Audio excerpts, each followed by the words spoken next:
allegiance to the flag, the United States of America, and to the republic for which it stands, one nation, under God, indivisible, with liberty and justice for all.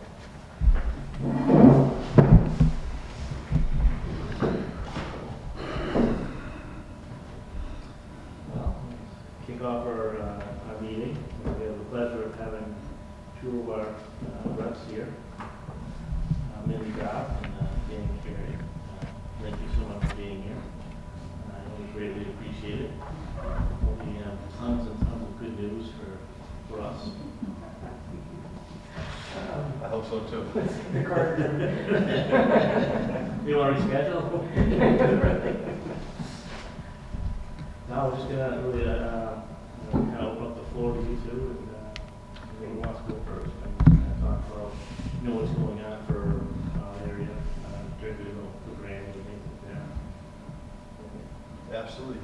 Do we need to be at the microphone? That sounds like That's all right. You may hear, okay, that's fine. Great. Thanks so much for having us. This is something we've been talking about doing for a long time. Of course, we were both elected in 2018, 2019. We were getting to know the job, and then COVID hit. So we haven't had a chance to come be in person and spend some time with it. It's unique that GRANBY has two reps. Most towns of the size have one rep. So for the folks at home, I'm Dan Carey. I'm the state rep of the 2nd Hampshire District, which includes the 2nd precinct in GRANBY. So driving to Belchertown, everything on the right. I've got everything on the left. Mindy's got to oversimplify it. So we just wanted to come give you a little bit of an update as we're ending a 2-year legislative session. We're looking ahead to January and starting a new one.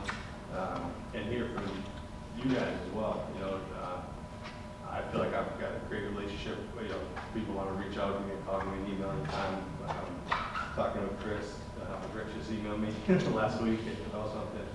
And so I want to make sure folks know that too, that even if you don't see us in GRANBY, you think, oh, we're in Boston, we're busy, we're not. Reach out to us anytime, anything that you do for the select board and for the constituents of GRANBY. I also want to say, before I forget, thank you for being on the select board. As a former school committee member, as a former city councilor, I know there's a lot more hours and work going into this than you see on the cable access, and it's kind of a thankless position. So thank you for being here, for doing it for GRANBY. So we're coming up, the legislative session is 2 years, and the formal part of that starts on day 1 with bill filings, and it goes till July 31st of the 2nd year. And then there's a little bit of an informal session from August 1st to the new term in January. So we're in that informal time now. So we're not going to see as many big bills passed. Most of that happens in those first 18 months. And there was a lot that went on this past legislative session, from redistricting, which was quite a process, only happens once every 10 years, to the final July 31st session where we went in at noon and gavelled out at 10 a.m. the next day. We were working on an economic development bill with a sizable price tag that I'm still hoping will get done in informal session. That stalled at the last second, but we were able to do a mental health bill, and sports betting was legalized, and a couple other things. Big ticket items did get done at that last session, so we were excited about that. Just if folks don't know, there's about 6,000 or 7,000 bills that get filed each session, and then those get split up to about 40, 45 committees based on subject matter.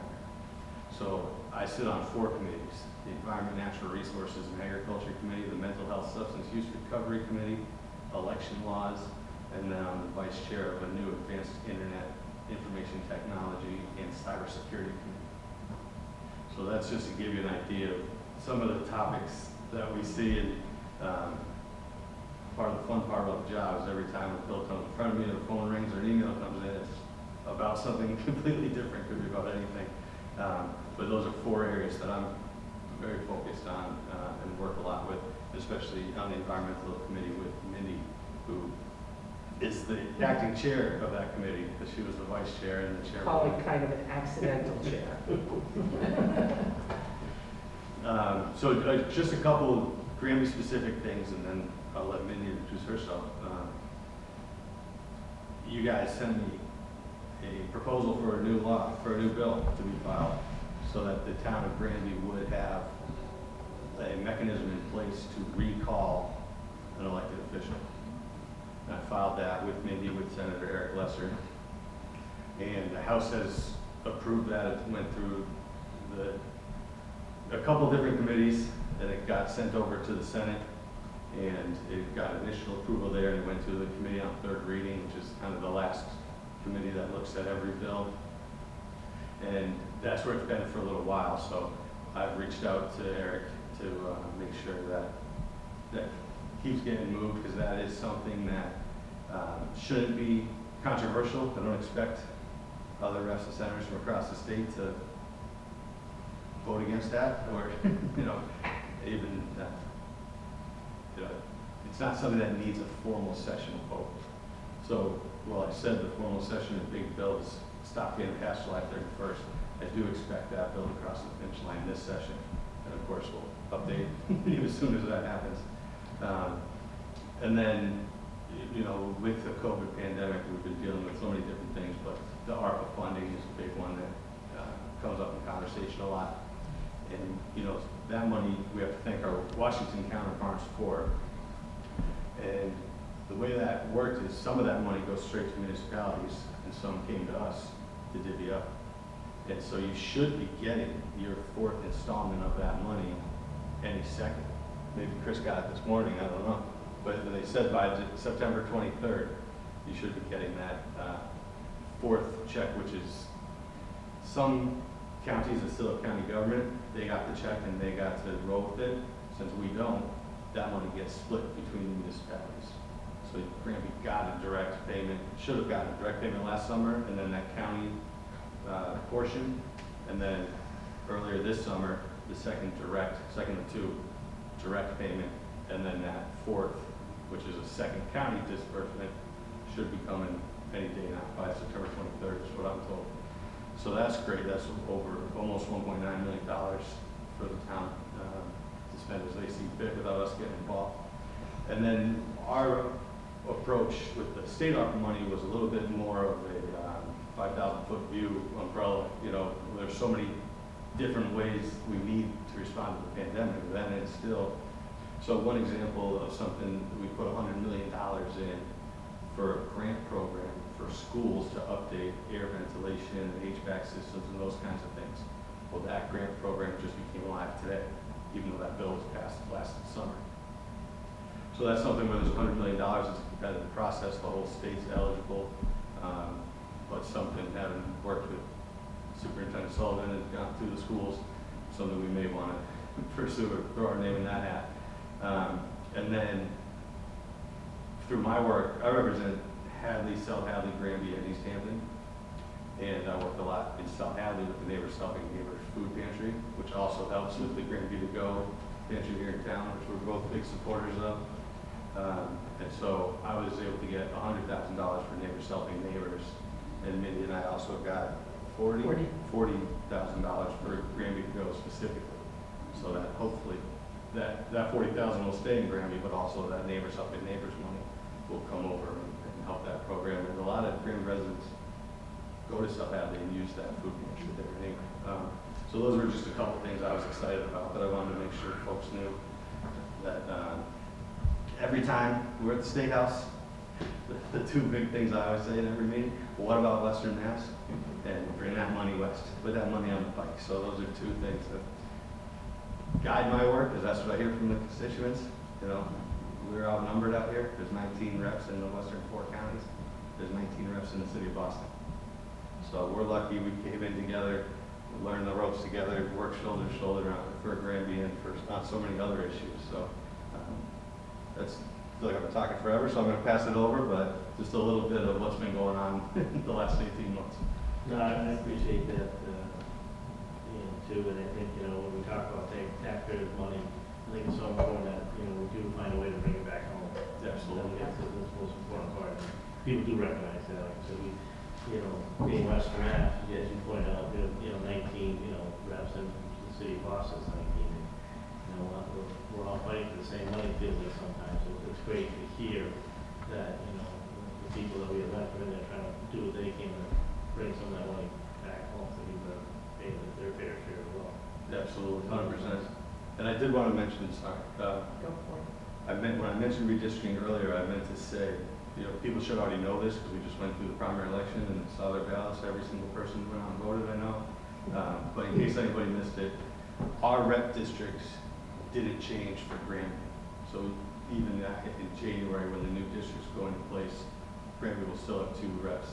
The Senate district did change, so it was the district that Eric Lesser represents in Granby and some towns south into Hampton County.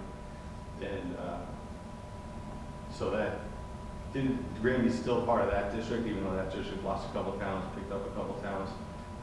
But Eric Lesser's not running, so we'll have a new senator in January. So just something to note, because as we make that transition, lean on us, we'll still be here. We're both running unopposed. So we're looking forward to whoever takes over that seat, getting them up to speed, making sure they know about the issues in Granby, and working with them, with them all together. Now, I was thinking when I hear people that are running unopposed, you must have done a good job. Because people think, you're doing things well. We hope so. I always look at it that way, because it's not, but I also want to put it out there. Well, thank you for saying that. I hope it's true. It's true too. And, it's interesting, the rep districts haven't changed, but Granby's precincts have changed a little bit. So in my district, in my part of Granby right now, up until December 31st, it's just precinct 1. But come January, it's precinct 1 and precinct 2A. But the lines haven't changed for the districts, it's just the local precincts have changed. So, I was going to say also that Dan and I are really committed to making sure like there's no long door for Granby residents, that they don't really have to figure out who's our rep. Is it Mindy, is it Dan? They can reach out to both of us, and if it's a constituent kind of casework matter where it's a specific problem with state agency, we'll direct it to the right rep, and if it's municipal related, we'll work on it together. So we try to do constituent office hours together so that constituents don't have to decide whose office hours do I have to go. And they happen, together every other month at So I'm Mindy Dom. I'm the state rep for the 3rd Hampshire District, and my district currently is Amherst, Pelham, and Hanford Granby. After January, that district loses Pelham, so it'll just be Amherst and Hanford Granby. And I'm on just the template that Dan set. The 4 committees that I'm on are higher education, the COVID-19 response, revenue, and as Dan mentioned, I was appointed as vice chair for environment, natural resources, and agriculture, and then the chair resigned, and so I've been acting as chair since February, which has been great, and actually I keep Granby in mind, particularly around just not only environment, natural resources, but particularly agriculture, so it sort of brings it together.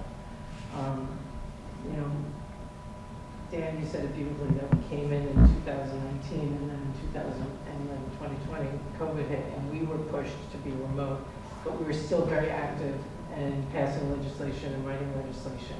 In terms of the ARPA money, I did want to point out that that money has a deadline. It has a time clock on it. It was 4 years, I believe, from the time that the state got it. So though you may want to take time to consider where to direct it, just be mindful that if you don't use it by a certain time, you'll lose it. They'll come back for it.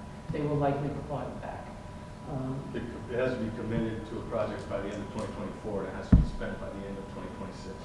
So that's something to keep in mind. Even if you want to be mindful about it, is that you don't have a decade to figure it out. I also wanted to point out that when it comes to applying for grants, whether it's for the HVAC related, the new grant that just came out for schools or other ones, you should let us know.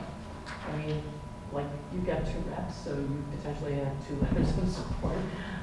And it's not, we don't necessarily tip the balance in favor or not, but we are a good box to check when you apply for a grant to the state. And I personally, and I think for Daniel as well, we want to know because it tells us what the needs are in the town, and we can track it. We can make sure that we're advocating for it. If you don't get it, we can find out why. We can help continue to make sure that that money flows from the administration, not just from the legislature. In terms of getting money back to taxpayers, both in the form of actual money back and investments, just to elaborate a little bit more on what happened at the end of the session, because I think there's a lot of confusion about what happened with budgets, economic development, and the law that was passed in the 1980s. So we found out before the end of the session that there was this law that was passed in 1986. That required, if the revenues were in excess of a certain amount of money, for money to go back to taxpayers, not back through investments in a budget, but directly back, either through, I think the legislature feels it would be a tax credit, but the administration feels it would be a check, regardless if it goes back to individuals. We had passed, and we're looking at an economic development bond bill that was really like 4 bills. It was a bond around economic development.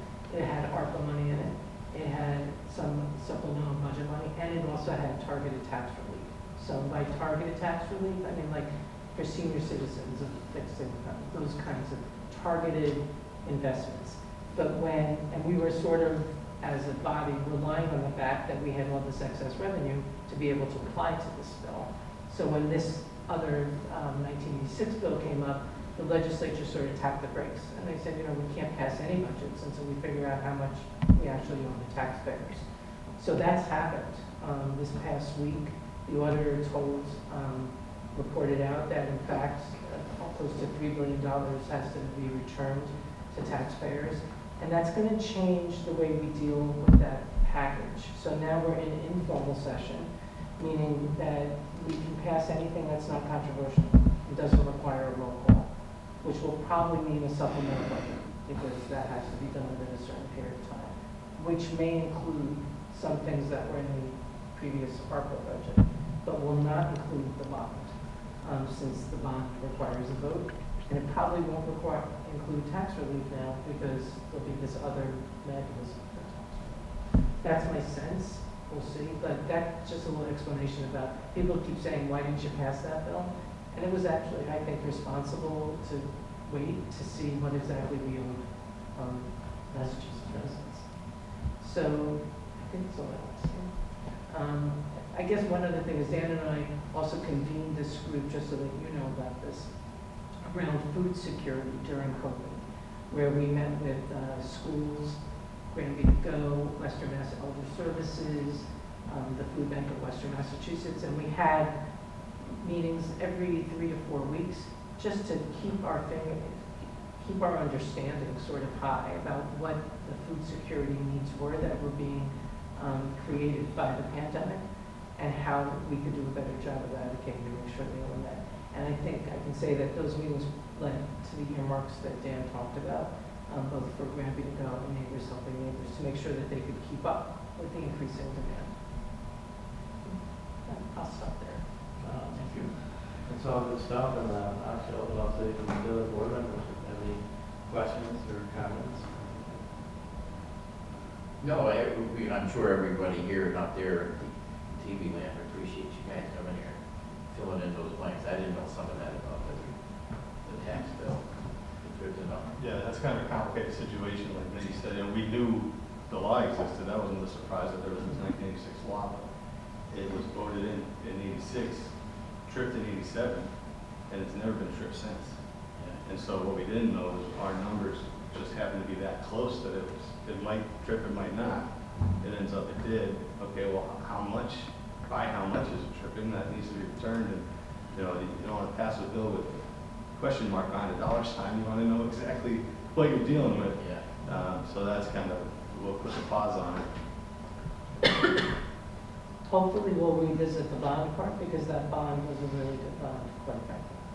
It had a lot of good projects, and because we can revisit it, maybe there's a little bit more time to pull out more projects from our communities that need to be in it. So that's also my wink, that let us know. Yeah. Thank you. No, thank you so much for the Neighbors Helping Neighbors and GRANBY to Go. I know the community has been really using it as a resource, especially during COVID. I know there was a lot of families accessing it at the schools. So it's very nice to hear, like Glenn was saying, that the money came back and at the time when people needed it the most. So it's really good. And those programs are really exceptional. I don't know if GRANBY realizes how sort of groundbreaking, Granby to go, is that to have a pantry in a school is a really sort of great way to build access and decrease stigma. And it's revolutionary in a way to have a pantry in a school. So they do a great job.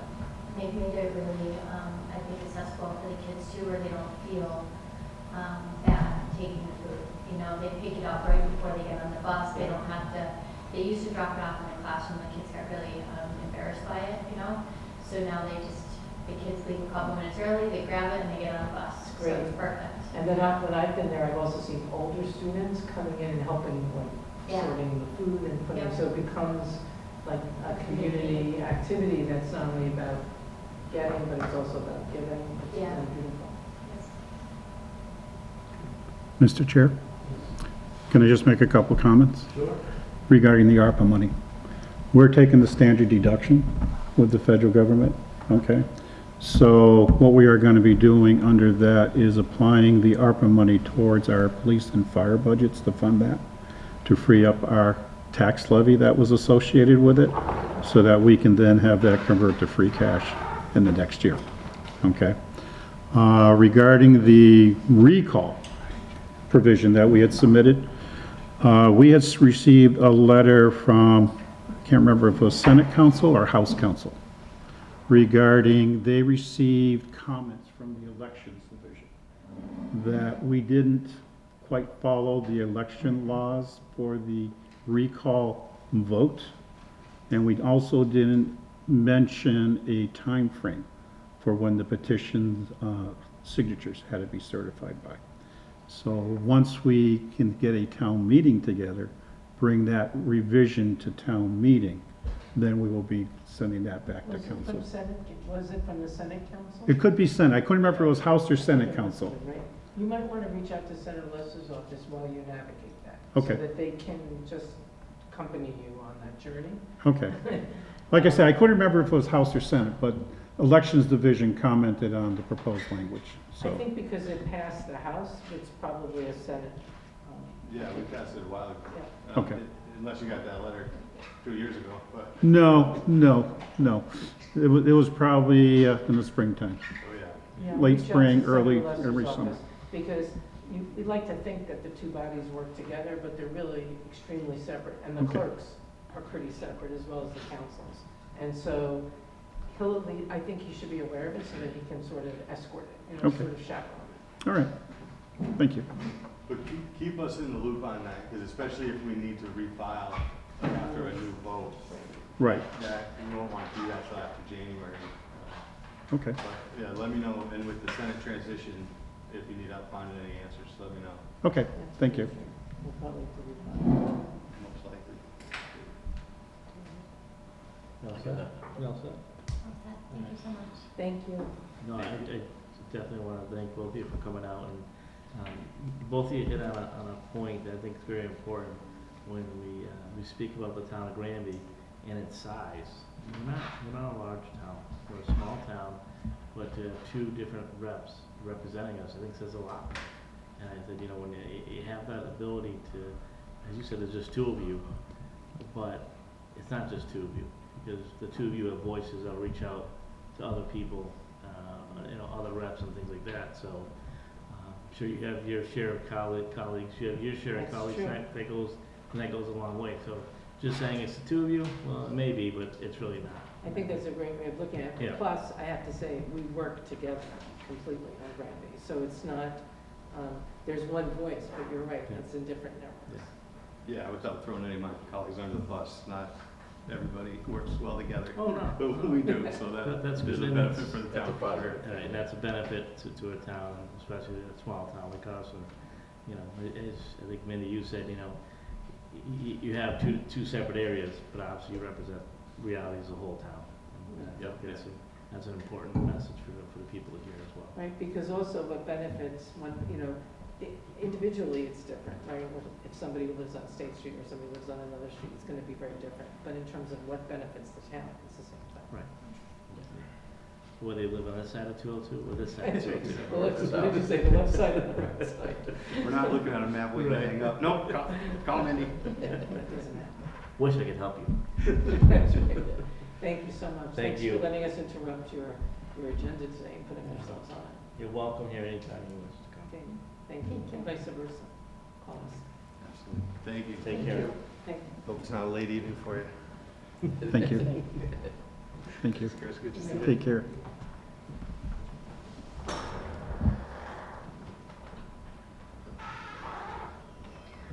It's almost 6 o'clock. So. Chris, you have anything before we bring talk to Dave? Or? Well, we're going to run into your time frame a little bit, Dave, but we have a annual report that we have to file for the small MS4 general permit. David was finally able to fill in the final blanks on the report late Friday, today. And it has to be submitted to the state or feds, EPA, right? Both EPA and DEP They both. by September 28th, and it requires the signature of the chief executive officer. So, I don't know if the board wants to go ahead and approve it. We tried sending it out earlier today to give everybody the opportunity to peruse through it. And if you have any questions, Dave is here, and you can probably answer the questions better than I could regarding any issues with it.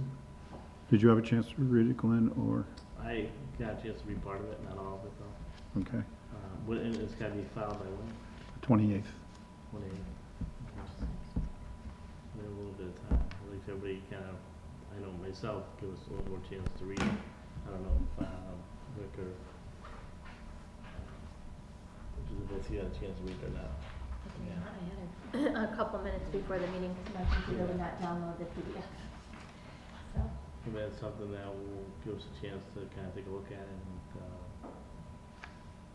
maybe we just can, if it need be, we can have a meeting sometime next week just to approve that, to be signed off on. All right, Not to waste Dave's time, but maybe if you have availability, you can come back if there's any questions. We can reach out to you and let you know we have questions. It's pretty dry reading. It's mostly just check boxes. Yeah. To submit to the EPA, but a lot of the information's on our town website. Kathy posted up under the Smart Phase 2 section. But that's where a lot of the meat of the information is. Well, we have Dave here, not to put him on the spot, but do you have any questions for him? Regarding the EPA document, No, it's Charlie about the town. It's under time constraints, right? it's this time every year. It's an annual report. It's we have consultants working with us. We have Pioneer Valley Planning Commission. That's who I was waiting on.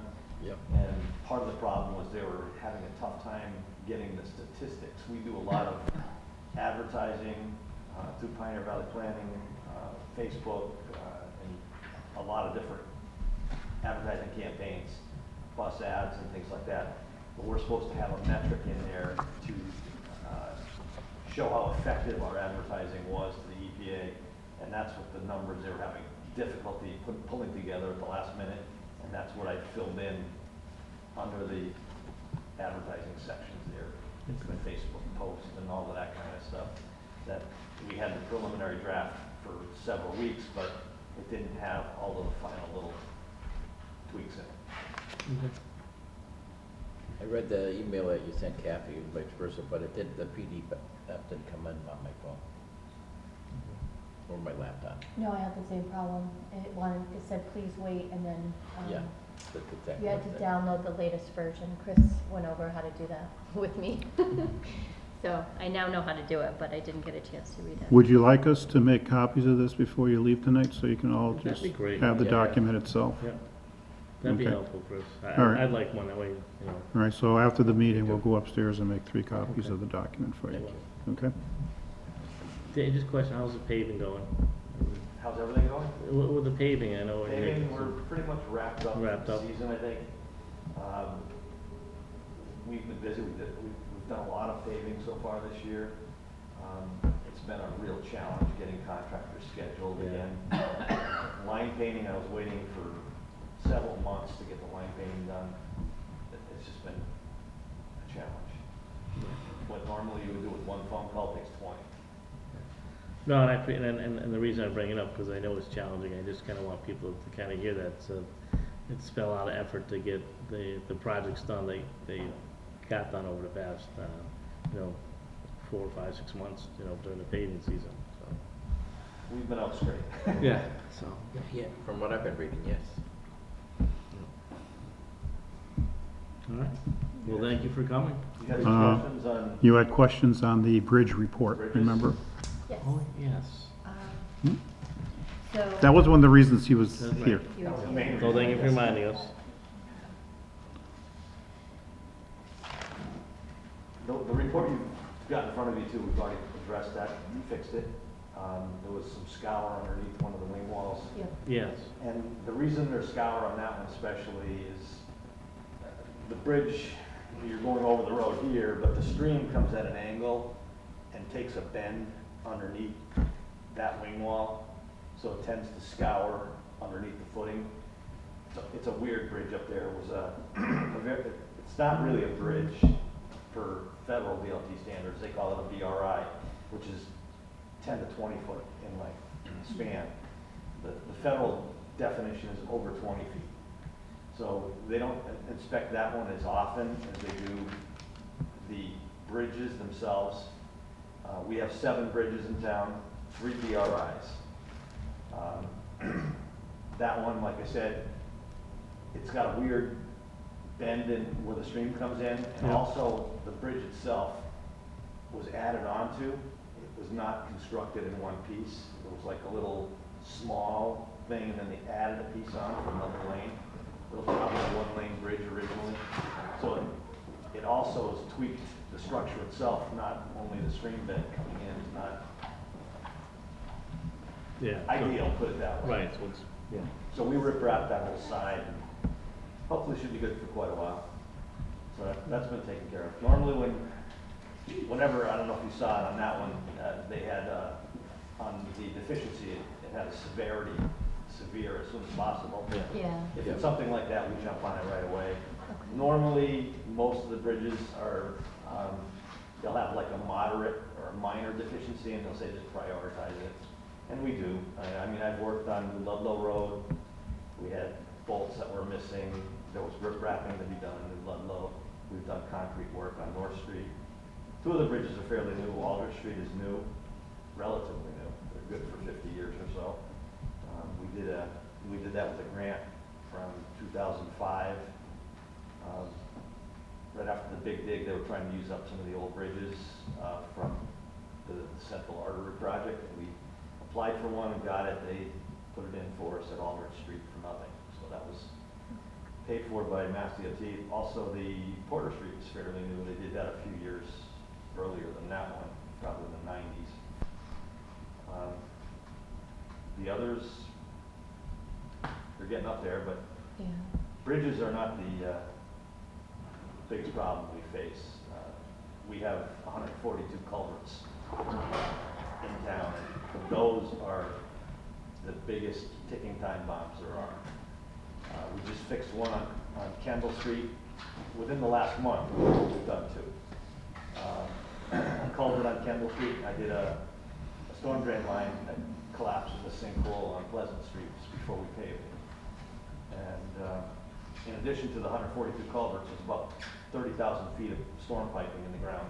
A lot of it's metal, a lot of it's old, a lot of it's rotten, and it's gonna fail soon. And they're at the end of their lifespans, and the only thing we can do is address them as we come up to them. Like Pleasant Street, we found that one, but I mean, there's a lot of other ones. I can't replace everything in town in one shot. The culverts are a huge dollar amount too. The new regulations, they want open bottoms on them. They want higher openness ratios. Glenn, you're probably familiar with some of that. I know Eversource is trying to do one for us on Bassel Street. It's not even a bad one. They're replacing a culvert, that's perfectly fine. I wanted them to do one on,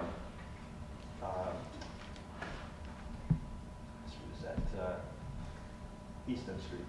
That's a little narrow, tiny culvert that we've been trying to fix for a long time. And, the DEP said that was a higher priority for them, the one on Bachelor, which was fine, and of no danger in failing or anything like that, so they're doing that one. But I'm not gonna look a gift horse in the, Right, so we're gonna it's take free, care so of they're it. doing it. But that's only one of the 142. Well, Dave, it makes me think that, you know, we just had our two reps here, Mindy Dobb and Dan Carey, about, you know, and they're talking about, you know, don't forget us, if there's any way they can help us, you know, reach out to them. So, you know, if in certain things we're struggling with, and that sounds like, you know, listening you talk about it, might be an area in the near future that we're gonna start struggling with, so it might be something to reach out to them and see if there's anywhere where the state, the Commonwealth can help us out. You know? I do have a concern on the culverts. I really think we are being short-sighted as a society and going too far to the extreme on the environmental side and not enough on the practicality side. We can't even maintain the bridges we have in the state. We're falling down everywhere. Mass DOT spent a lot of money redoing deficient bridges lately. And you can see by the numbers, if every town has this kind of numbers, why would you build 142 bridges and we're barely keeping up with 7? You're gonna saddle the future generations with costs that are gonna be insurmountable in 50 years. I mean, I won't be around to worry about it, but I mean, It's reality, I it's a have good concern point. for my kids and grandkids that are gonna be left with this legacy that was made because no one took into account the maintenance side of this problem. And I have, as an engineer, we look at everything, and it isn't just one factor that gets weighed. You have to make choices and balances, and you gotta weigh everything. But Every road, every bridge is gonna cost money in the future. yeah, So every new one you do, it just adds, you know, to, you know, a cost down the road. Down. The more we wait, the more expensive it gets. yeah. Any more questions on the bridges, or? you No, all set? that was my question. It was just if there was like some kind of schedule that you guys did, but you basically, once it gets inspected, you then look at prioritizing like what absolutely needs to be done and so forth. So Yeah, they inspect the bigger bridges every 2 years. That's a federal Okay. law. And we don't have dive teams, or they go underneath them, like Aldrich Street is pretty high up in the air. They have a bridge snooper truck that goes under the bridge, so they can really get close and inspect it well. But if it's a serious issue, we jump right on it. If it's minor, some things are just put off. Yeah. We did do a lot of concrete work on North Street Bridge, but you can't run out there every time there's a little hairline crack or something. Right. And then the culverts, like you were saying, that is kind of when you're repaving the roads, you do it when you see it or when you come across it? We or- try to look at them before, Yeah. see how bad they are, and if, the one on Kendall Street was a surprise. That was actually a plastic culvert that failed on Kendall, which I'd never seen one fail like that, in that manner. I don't think it was installed properly way back when it was installed. If you don't compact under the haunch of the pipe where it goes up, it'll settle this way, and the culvert split each side lengthwise, the entire length, and then collapse upon itself. And I've never seen a plastic one do that. But that was the first pictures. Yeah. But yeah, no, we didn't even look at that one because when we did Kendall Street a couple of years ago, but generally the plastic pipes are good for 50 or 100 years. They don't corrode. They're great if they're installed correctly. Well, that's what anything, Yeah. it'll last if it's installed correctly. Yeah. If not, then you're. No, thanks, again, thanks Dave. Maybe in the future where, you know, those annual reports come out in regards to the bridges and things like that, if you can kind of submit something with that. Yeah, I know it doesn't come from you, it comes from the Mass DOT, but maybe that, you know, before we get it, that you have like a plan of action beforehand. So when that report comes to us, we can always see like, hey, you've already looked at, I see this is our plan, we're gonna take care of this, we have plans for this. And then, Generally, what you have to worry about too is if it's a severe deficiency, they'll derate the bridge. And to my knowledge, they've never derated anything. There are a few bridges in town that do have weight limits because they were not designed to handle the new truckloads, one being North Street, the other being Burnett Street.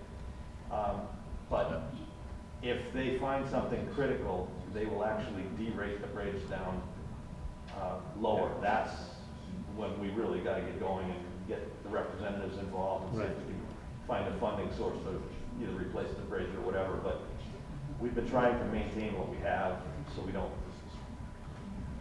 lose capacity, put it that way. good point. Thank Thank you. Okay.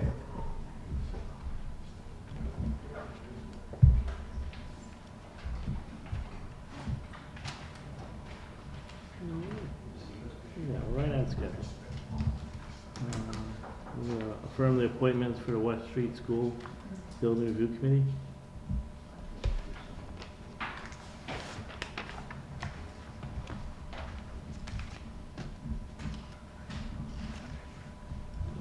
That was the list that was from Toss if you want to take a look.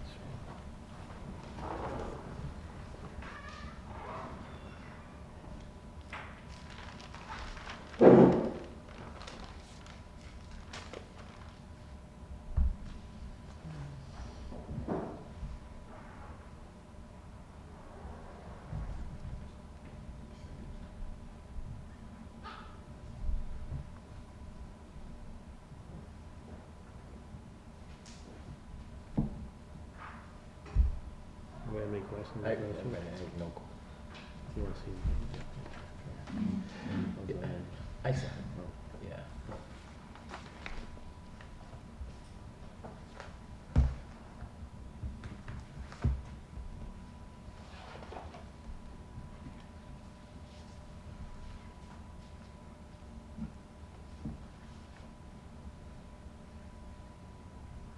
I guess my only concern would be that, you know, if the committee, I'd like to have the committee just bring forward what I would say everybody's opinion is versus bringing, because it's usually, you know, if you have a board or committee, it comes down sometimes to people voting on things like that. And just looking at the numbers, there's 8 people. So, you know, just kind of thinking along the way where that becomes, I'd like to make sure that the full message is coming out to the board, of what they feel, so. Well, my question, But well, hang what's your on. thought? What's your thought? Thank you. I'd like to ask the people going into this, what their thought process is beforehand. I know we heard from some people before about what they thought, so I wanna make sure that people are going there with an objective view and not already, one-sided, they think we should tear it down, or we should keep it and look at renovating it. I know sometimes when you go, just with that said, I want people to be open-minded about it, going into it. That's just, Well, something I want yeah. to think of. My question is, what are we tasking them to do? Well, I think, we would probably look at what the whole piece would be as far as, it's the starting part of what we need to look at as far as, and again, this is almost like the second study that we have. And, as I look out in the audience too, I see, Lou Berry here, and I know Lou was part of the, committee that was put together some time ago that did the, review, for West Street School. And I did bring that up at our last meeting, at the end of that meeting, that, I'd like to hear, from the individuals on that committee at that time, at least one or two, or not all of them. Because I know just for yourself, Rick, and as well, I think it's important that you guys hear what they were saying at that point, and what their view was, and what they saw at that time. I'd rather their study. And I think it was very thorough and well done. I think the investment that they spent on it was well worth it. I want these people to have certain tasks of what they want. They should know the study inside and out on it. You guys, we can't hear you at all. Can you just talk a little louder? Okay. Thank you. You can move up. I don't think it's gonna help moving up. Oh. Oh, okay.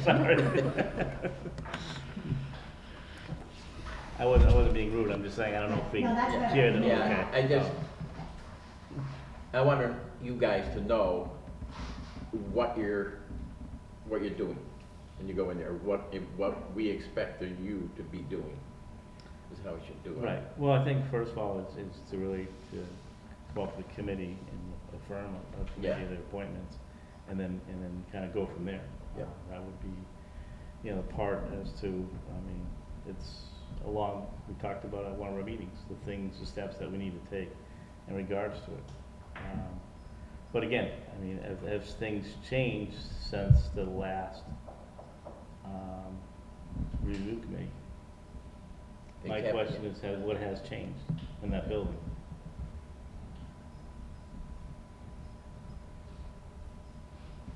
I'm not saying that, you know, I'm against another committee, because I think it's always helpful to review it.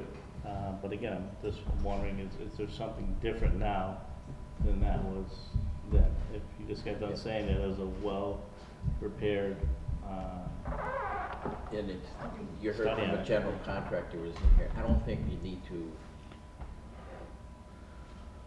take the whole building in scope. There's obviously some parts of that building, and you see the environmental impact part of the study. It's in the first couple chapters of it. It was horrendous. But this building's getting old. The annex is getting old. We got the old library room. In theory, we can move some people. But I think some of those classrooms are actually, it's got a new roof on it. Well, it's 7 years old now. And I think it's possible to use those temporary to get us out of here, get them all in one building. Why they traveling up and down the highway here makes no sense. We're renting the building. I think this building should be back on the tax rolls, and we should be in a building that will accommodate more central location. If it has to get torn down, and you guys will find this out, let's tear it down. I don't want to wait another 6 years, pass it down the road. so, but that's what I'm asking. So if that was, and I believe the recommendation of the last review committee was that. So I'm just asking, are we looking to, what are we looking for? We had a study that was done, they had the results that came out. So are you happy with what we got right now? I'm looking for a temporary facility so we can Well, afford to well, 8,000 square foot buildings. What are you asking, happy with what we have, for as far as Yeah. buildings? We need, No, I don't, we need all in one spot. I would agree with that. I don't think I believe this building is in good condition. And I think if someone came in and inspected this building, they'd say the same thing. I don't think this Well, building that's is in great, bad so condition. when somebody buys it and starts paying taxes on it, that'd be fantastic. Well, that's great, but people look at this and what would be the need for this? It's easy to say to put this on a tax roll. And as we've seen, reality is that most companies, unless you have a need for something like this, most companies are working from home now. I think it's just something the town already currently owns. Is there something that we could, you know, can we benefit somehow to, and I'd say where we can make this into all one town hall? And then look at a new senior center somewhere? Is that something we can, you know, that's my vision. I look at this as a solid building. I don't think it is a bad building. I think, How's the well? well, there's also things that can be done. You don't know, well, how's the well at the other school and stuff like that, or other buildings, you don't know that until you get DEP to said it. it was okay. That was how many years ago? Last year, Chris, when was that DEP here? Well, they said that when we started to explore it, they said they would have no issue reactivating it, based upon the last on-site inspection done, I think it was in 2017 or 2018, when the school vacated it to move to East Meadow School. There's only a couple items, floor drains in the boiler room, and I think there was a couple other items that had to be addressed. But outside of that, they had no issues. And that was then, it could be different things now too. I mean, the Well, wells we has been authorized stagnant. we authorized that company to come in and go through the application process with DEP. So, But my whole thing is really how to save the town money. And we have a good, solid building here, and I know you say put this back on the tax roll. This building is not gonna bring a lot of money back, revenue back into the town, as far as being on a tax roll. So what's here? Huh? And we'll move, make the business out of this, or what kind of business? It Well, doesn't matter, they it- pay the same tax rate as. Right, they're paying based on the Let's size say of the. they move a restaurant in here, then you get the meals tax that comes our way. All sounds great until you have someone that's looking to spend the money and put that money into it where they see it's feasible and it's cost effective for them to do something like that. I just see, if you see the way things are trending right now, it seems like they're trending the opposite way. That's the only thing I'm saying, and this is something, a building that the town already owns. Like I said, if this is something we could somehow look at putting all the town offices under one particular roof, which could be here, the building the town already owns. Maybe look at building a new senior center for the seniors. You know, if you will, you know, a lot of the other surrounding communities have been building, new senior centers or council on aging and stuff like that.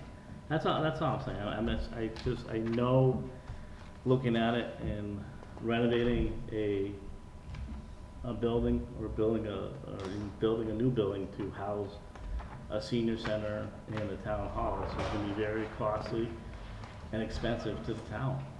And that's the way I'm looking at that, and that's my concern, is that it's gonna, you know, I think we talked about at the last meeting. It's something that's definitely gonna, need an override to make it happen, even if we get that far. But like I said, I also look at, I think, to me, it's a vote that the town should decide whether or not they wanna, what they wanna do to spend, their money, as far as, with West Street School. I'm just wondering, what are we trying to accomplish out of the new review committee? As you said, Rick, it's fair for us to go into it, but making sure that they understand what their, if you will, what their marching orders are, so they can look at it. Are we looking to say this is something we're looking to use it for offices? Are we looking to use it as a senior center and offices? My question too before, what is this, some things that, and I'm going off track, but what is this building worth? If this building was going on the market, what would this building be worth? Like, this building? Yeah. Yeah, I don't know. Well, me either, and I'm just saying, to me, to say, what would this building be worth?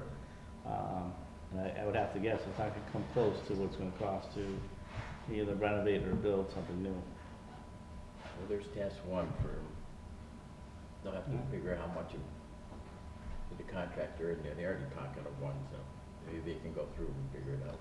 Maybe, we can't base something on just one general contractor.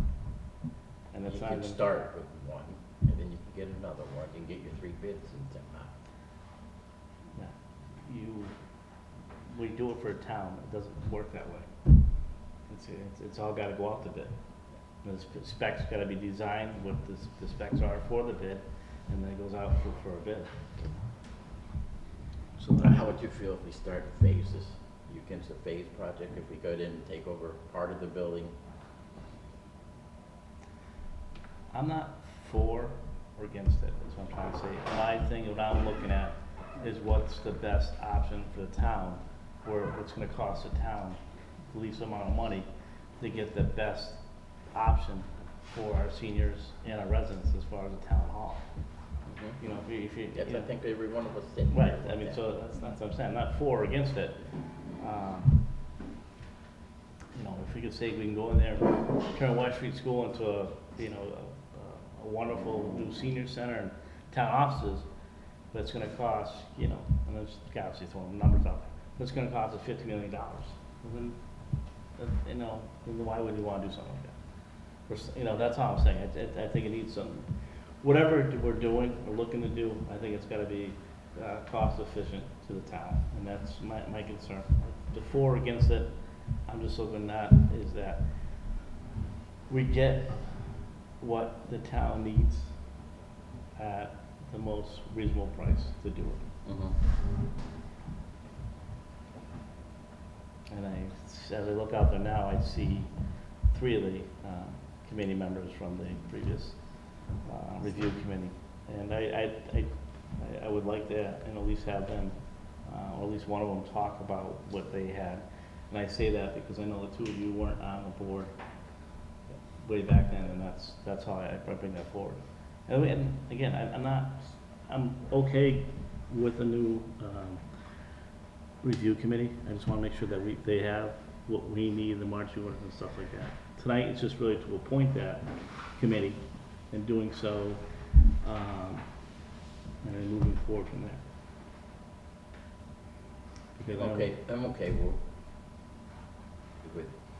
that part.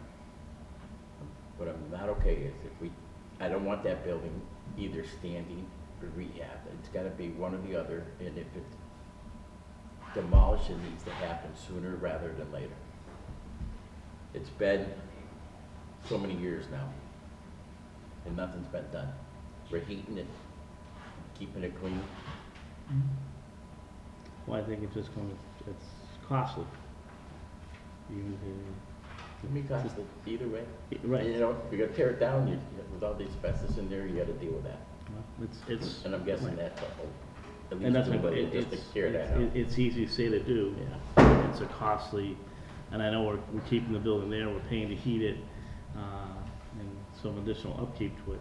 However, it's very expensive to tear down a building, and then at what point, if you don't have the money, and I know some people say, well, it's just, you know, really kicking the can down the road, but sometimes if you can't afford it at this particular time, But what that to is, do? Well, it's reality. until somebody keeps breaking in there and actually somebody gets hurt when they break in. Well, that's all speculation, Mike. I mean, that's easy to say, but when if you don't have the money to tear it down, then I don't know. I don't have the answers. I'm not pretending to have the answers. I'm just saying those are some of the things that come up, and the cost that would be involved in tearing down the school, if that was the case, is expensive. And it's something we'd have to go out and get more. I'd like to hear, Get bonded for. we got Brian and the chief and Mr. Snow back here, but I'd like to hear from them. You guys want to step forward? I was one of the members that was on the original committee concerning the future of the West Street School Just, building. can you just come on, I don't know if they can hear you from back there, that's all. If you don't mind coming up and just, we know who you are, but if you just state your name and, be helpful. Virginia Snowbeck, Fellow Street, Granby. I was one of the original members on the board that studied the future of the West Street School building. We all went in completely open-minded about what should we do with this West Street School building. We've been in this town long enough to know that we have many needs, including a place for town meetings, including a town hall, a council on aging, that merits the name Council on Aging. We went in and we used also some of the information that had been gotten by Dora and Whittier when they were studying West Street School as a possibility to have a renovation and use that school again instead of what we now have, a new building. We did several walkthroughs. We went into with the idea, were we going to raise the building? Were we going to sell the building? Were we going to abandon the building and just leave it standing mothballed for future use? Or were we going to renovate all or any part of that structure. We looked and asked some different commercial real estate appraisal firms to come on in and look and tell us what they thought this property would be worth. You have this report. There were 6 different people that came in, and we tried to get in contact with them. Crowley and Associates were the lowest estimate. And what they reviewed possible reuses, including housing and commercial. When factoring in the asbestos abatement costs, they said that it didn't look like it'd be a profitable investment for anyone.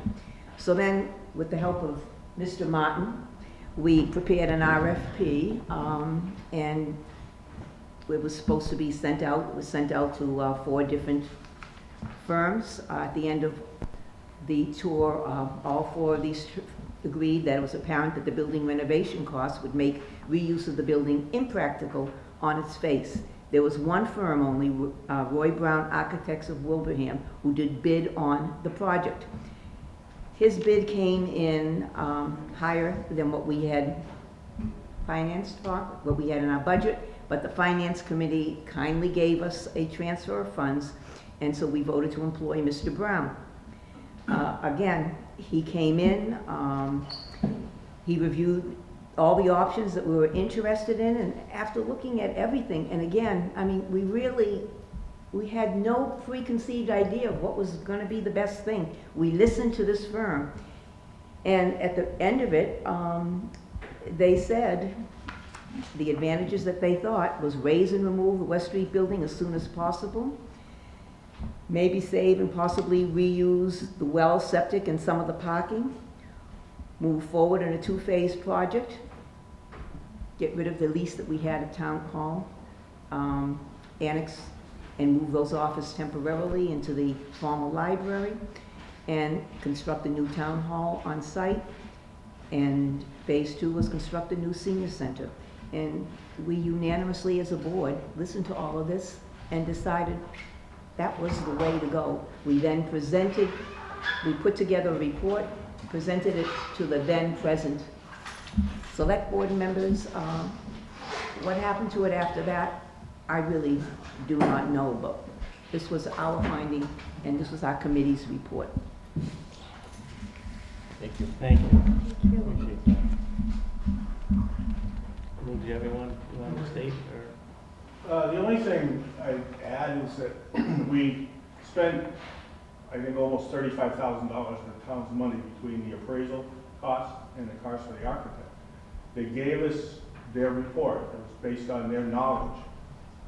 We accepted what they gave us, and following their recommendation, we recommended that they tear the building down and build 2 separate buildings, somewhat semi-connected on site, one for the town hall, one for the senior center. And that was the most cost-effective way to accomplish what we needed. Nothing's happened now in 5 years, as Rick said. We got to do something. The building's sitting there. It should have been torn down back then, but it wasn't. So now the costs aren't getting any cheaper. The building isn't getting in any better condition. So to postpone doing anything now is just kicking the can down the road, as you said, Glenn. It's going to serve no purpose. If we go in there and start renovating, depending on the cost, we may have to renovate that whole building and bring it up to code. So you can't walk in there and take over that building and make it a town hall as it is. I mean, you go into the bathrooms, the fixtures are wrong, everything. It needs work, no matter what you do. Did the guy who reported back, did you guys look at tear down part of it, keep part of it? Yeah. That was one of the options. And Did we talk about town hall, senior center in there also? Yep.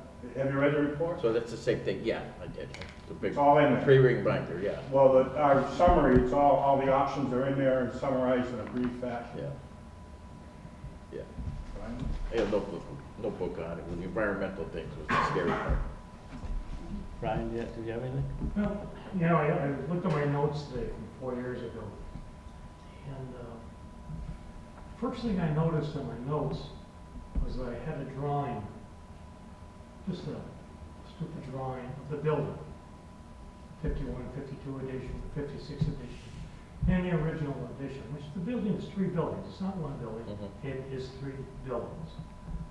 I know because I was the first class to go into 1952, the first class to go into in 1956, and if I was one of the first classes to go into the original, I probably wouldn't be here. But I had it all drawn out, and in my mind, I said, we could put the COA down to 52, we could put the Parks and Rec and whatever over in the old edition. I said, we could put the town hall where the kitchen is, the library, and so forth. So the reason I'm telling you this, I want you to know that going into it, that was my mindset. But I also think it was the Virginians, and I also think it was Lou's. Our mindset was, well, let's see if we can refurbish this building. The night that we sat there with the 4 firms that came in and did the walk around, we did a very extensive walk around. John isn't with us tonight, Sullivan, but John was very helpful because at the time he was the management of the buildings. And he was pointing out things to them and then to us that we just weren't aware of, which would make it difficult to renovate. When we get finished and we were standing outside, they looked at us and they said, they shook their heads, the 4 of them, like they were having their meeting. And they said, too costly to renovate this. There's too many HVAC problems with this. They're a lot less expensive if you tear it down, go for it and start from scratch. But whatever you do, remember, don't do anything bigger than 7,500 square feet. Of course, that was for sprinkler systems. So,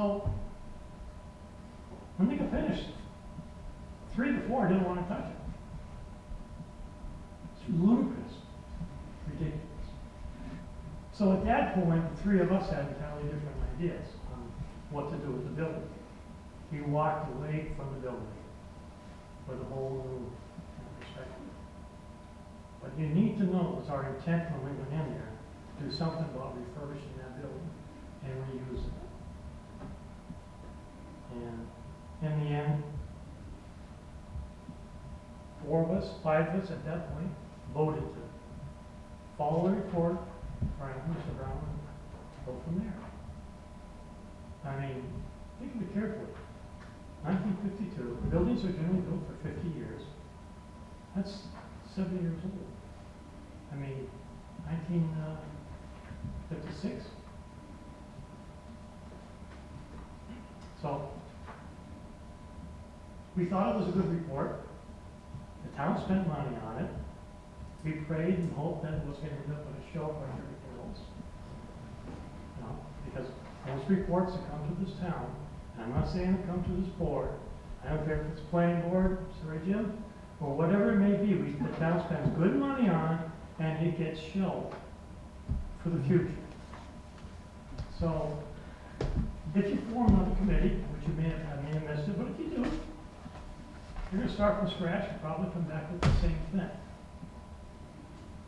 Now, you can either follow the recommendation or start from scratch. It's entirely up to you. Frank, can I ask you a question? You know anything about the mini splits? Instead of putting a whole new HVAC system, we just do I have those? a six foot. I know they work below 0 now. Mhm. I don't know the cost of them, but I'm just wondering if we Mini instead. splits are expensive. They're very effective and they're expensive. But you need a lot of them. Yeah, You need a lot of them. So, my thought and the task to them would be, that was one of those things I was thinking of. yeah. Just throw those up on the roof instead of dealing with the HVAC system that's existing. Yeah. So we even found across from the principal's office, we found 4 transformers. Thank you. 4 transformers sitting in a room. They've been there for years. What about the closet that was locked? Did we ever get into there?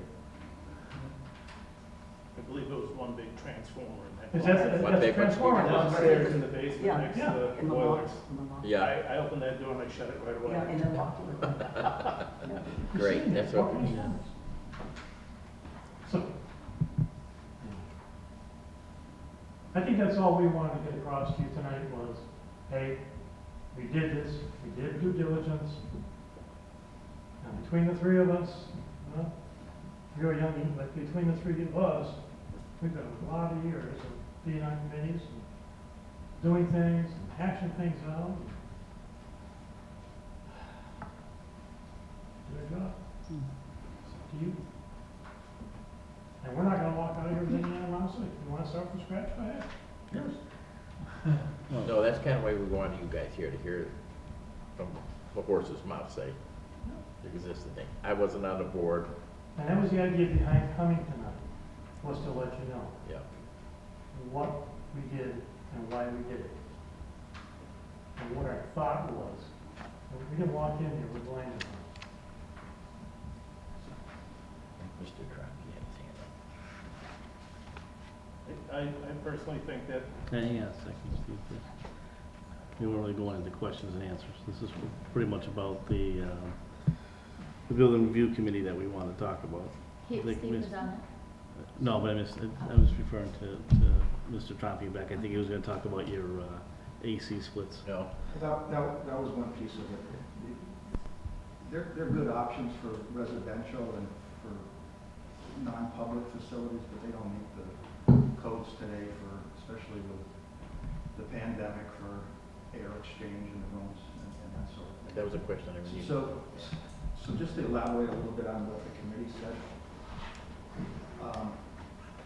if in fact that was the best study, everything's probably escalated by about 30%. So rather than do more studies, find out what you've got funding for and work your way back from there, like you would any project. If you've only got 10 million to spend or 5 million to spend, then that'll help you make a better educated decision on what's the better process than to spend another. If you spent 35,000, back in 2017, you're going to spend 70 to 100,000 if you can get people that are available to do it right now. You're just throwing more, good after bad. I think, the numbers are always, speculative based on, market, but intuitively, because I'm in the business somewhat, the building should come down. You put all this money into it to get it up to where you think you want it, it's still not going to be conducive to the needs today. It was built for a school, not for a senior center or town offices. Towns should just, figure out what they're willing to spend and move in that direction. And that's something we talked about bringing it up to our next town meeting and kind of see where the town was with it, because the reality is that's where it's gonna lie. Because when it comes down to it, it's gonna cost the town money. And it's something that's definitely gonna be, to be an override or bonded, depending on the amount of money, and just speculating, but it's gonna be in the tens of millions of dollars, regardless of what we try to do. And that's the point. Steve, I know you wanted to say something, so. No, I believe that this town with that structure is at a crossroads. And some people probably want to refinish the whole place.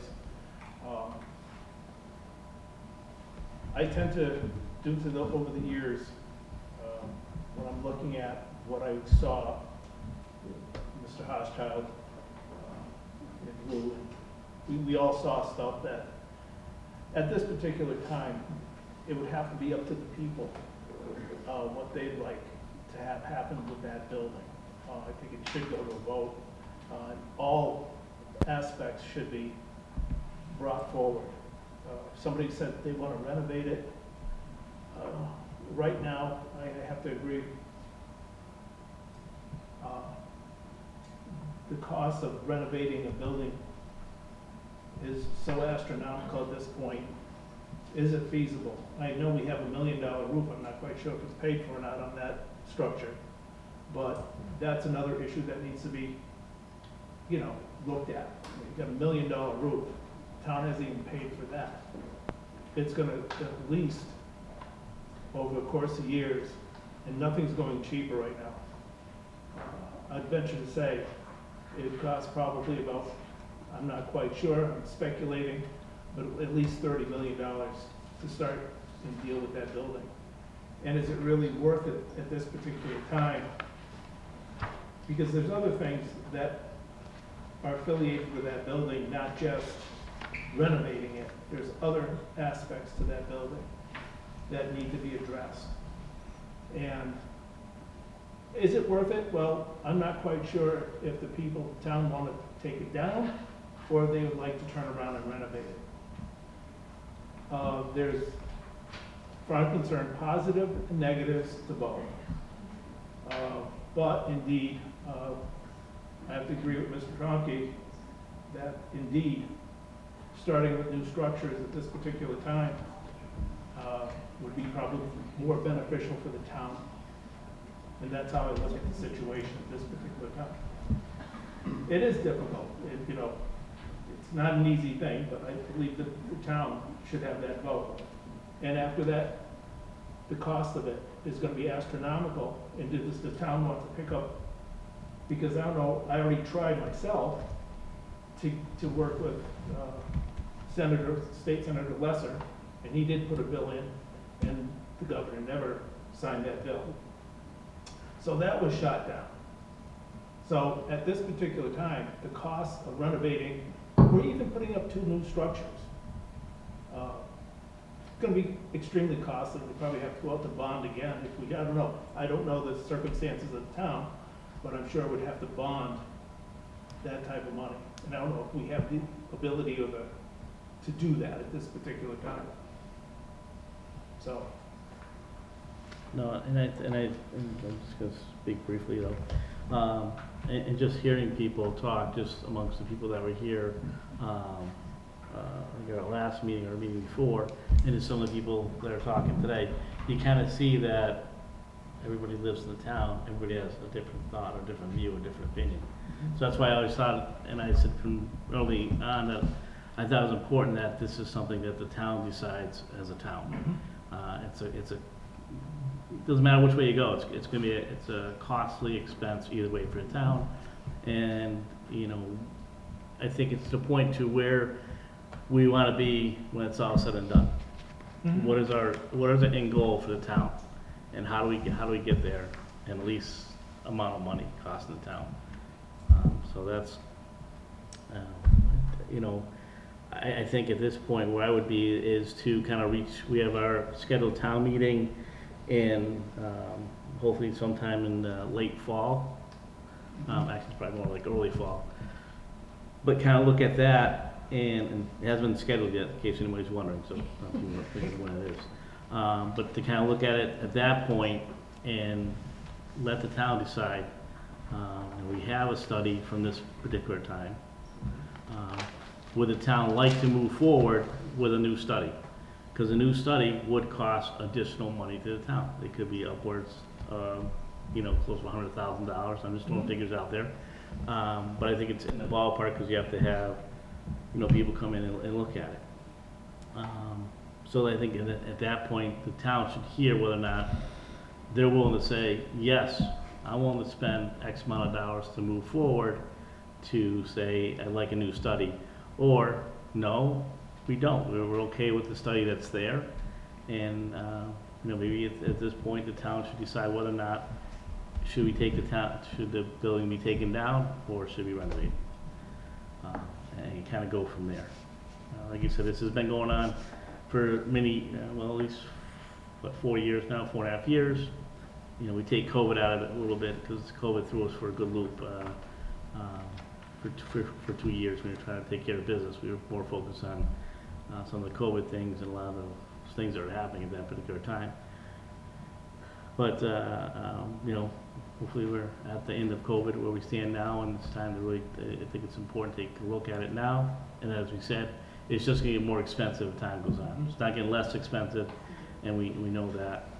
But that's where I am, and I'll open up to the other two board members and to share their thoughts on the matter. Yeah, I would like to see if we can, if before our special town meeting, if we can update costs. And I don't know if that means reaching out to Mr. Roy, because if we're going to go to the town and say, okay, we have the old study from 2018, these are the old prices, I think we need to have a more accurate representation of what the new prices are going to cost. I think someone would be able to give us a percentage by just saying the cost of any particular thing. I don't think they'll give us exact figures, but Right. to them, they may say you're looking at an additional 25% or so above what that cost was, just based on what has gone up over the years. That's probably what you'll see from someone, not someone kind of really give us figures. So would we go back to Mr. Brown's firm, since he's the one who originally did it? We can look at that, and we gotta make sure that we're not violating anything by just asking them on that.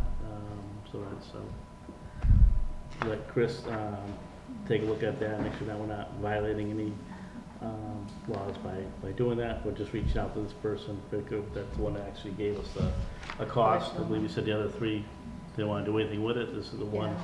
firm that did, and to say, we're looking cost-wise and today's money, where would it be? Yeah. And I think you just so you get a simple percentage as to how much it would be. I don't think you give exact cost because Right, I which don't see these I them don't doing that. believe were exact costs in here either, these were estimates. Well, they're You estimates, gotta but be careful with that study because it was for school.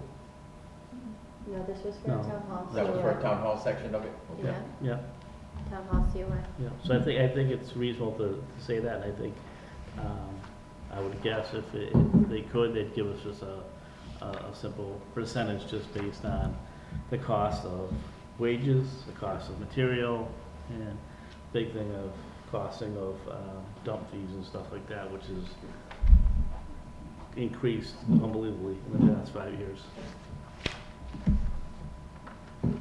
Glenn, I just want to leave you with, Chris Martin has done a fabulous job with the building stabilization fund over the years. He really has.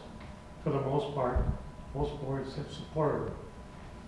I think it's imperative that if you're going to build that building, you need to sock away as much money as you possibly can for the townspeople and not attack it. We purposely called it a building stabilization fund back 25 years ago, just so it would only be used for building purposes. So I think if Chris comes up with a recommendation to this board or any future boards, they should say, okay, let's run with it. We did that in the past. We ended up building a public building safety complex for nothing. I should say nothing. No taxpayer dollars involved. We built a library with wonderful work from the lady sitting over here and her committees. And what was left over was supplied from the Public Building Stabilization Fund. We need to build it back up. And you and I both know that unfortunately our landfill, which created a lot of money for that fund, is not here anymore. So, which makes it harder. Lynn? I just need some clarification. I understand wanting to go to the town and asking the town meeting, do you want to spend $70,000 for a new study to figure out what to do with Western School and vote on that. But I don't understand going to the town and saying, we have this option and that option in 2018. Which one do you want? Like normally the committee does all the research and comes to the select board and says to the select board, this is our recommendation, and then you guys decide cohesively whether or not you want to take the recommendation or not, and then you bring that recommendation to the town. So the town can't really, they can only vote it down and then have it come up again in a different form. Do you know what I mean? You can't give the town two options in a town meeting. Unless I'm not understanding what you're saying correctly. well, why can't you give the town, so the study's already been done. And I think it's important for, on the town floor, that people know that, because some people may not live in the town 4 or 5 years ago. So I think it's important for them to know that an actual study was done. And I'm sure that question would definitely come up in the town meeting. Well, did we do a study, back in 2017, 16, when it was? So I think that's important to say, yes, there was a study done. And is the town willing to spend money on a new study at this particular time? So I think it's a fair Right. assessment. And so if the town says no to that, we want to use the old study. That's where we would be. And then it's just like we're gonna put another article on the warrant that says, release this much money to, what was the recommendation, to raise and build in 2 phases? Well, it was, right, first was to tear it down, and then I guess, and then to raise 2 new structures In 2 phases. in 2 phases, So that would be the under next, 75,000 that square would be feet. the select board's recommendation to the town to be voting on that. I would, at that time, yes, if they don't want to move forward with a new study, that would be the study we'd have to work with. But you wouldn't be giving the town 3 choices based on the study. It would just be the recommended choice. Well, I don't have a problem with the town hearing the study, or having the ability to see that. And I say that because I want people to have the opportunity to make an educated vote on what they think is best. And I'm sure what's gonna come out about town meeting is, what is the cost? It's always gonna be raised, what is the cost? What is it gonna cost the town to take the building down? Do we have to take the building down, would be another question. So, and I'm just throwing things out there. The town could say to vote, yes, we wanna tear the building down, and we'd like to look at building up 2 new buildings. Well, we may find out that it costs X amount of dollars to tear the building down, and the town may say, well, we're not willing to spend that money, and then we'd have to decide what we're gonna do. There's a cost associated with it, and it's whether or not the town wants to appropriate that kind of money. We don't have that money in our budget, so it would definitely be something the town has to be bonded for. I don't see us, we just don't have that.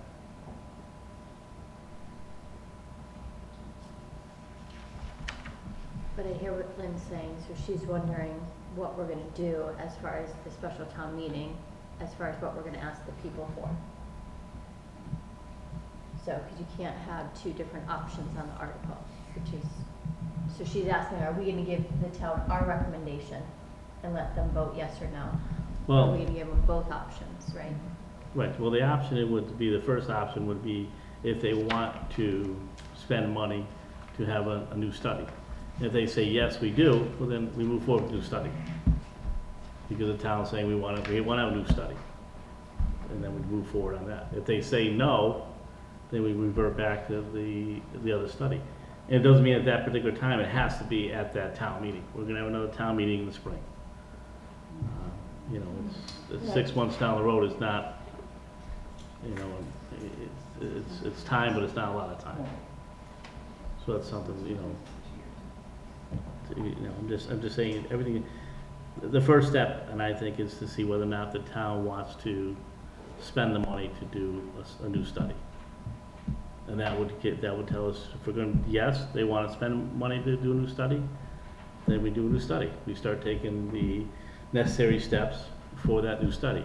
If they say no, at that particular time, we don't have to say, and I wouldn't want to, because I would like to have maybe even push that off, just think, it's myself speaking, off to the spring, so it gives people enough time, because I think if that is something that's gonna come up for a vote on town floor, I wanna make sure that people have the necessary time to review any information that they'd like to review, and also have the ability to have explained to them at that meeting. And that would be by reference the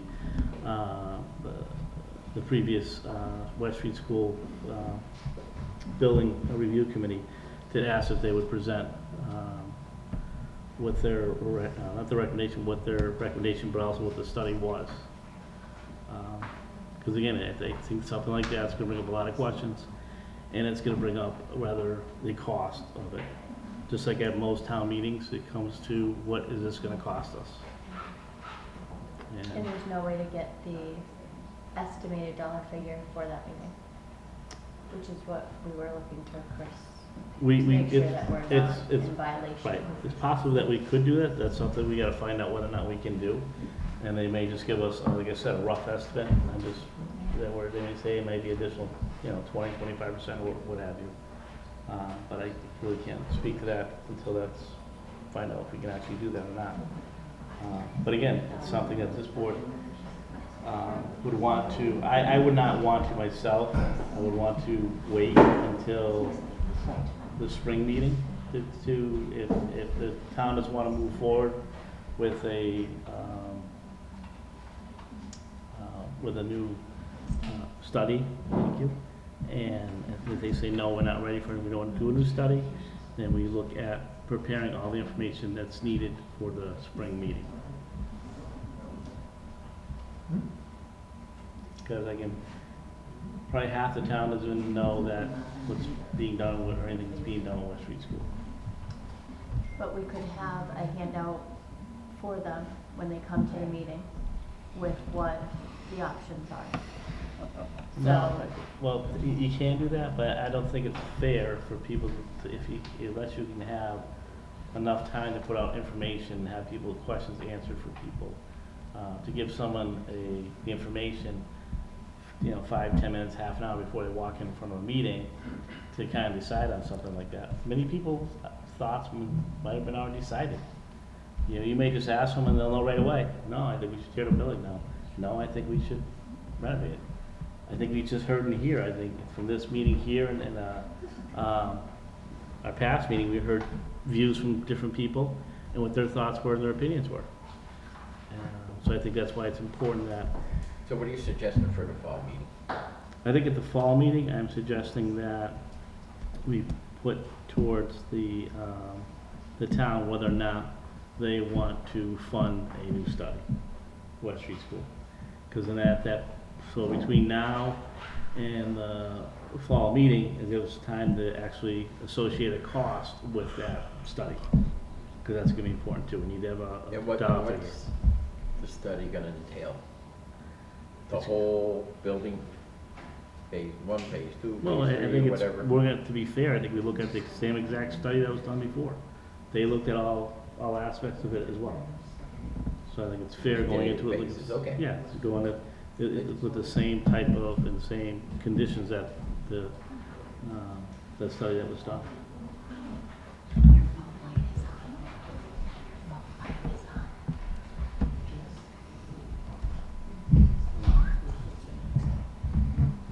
I understand what you're saying, they did a study once and it's,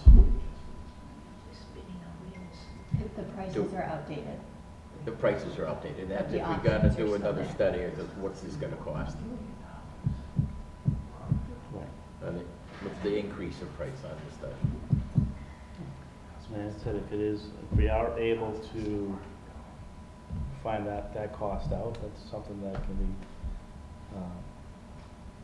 can be associated with the information that's being provided to people. Where again, those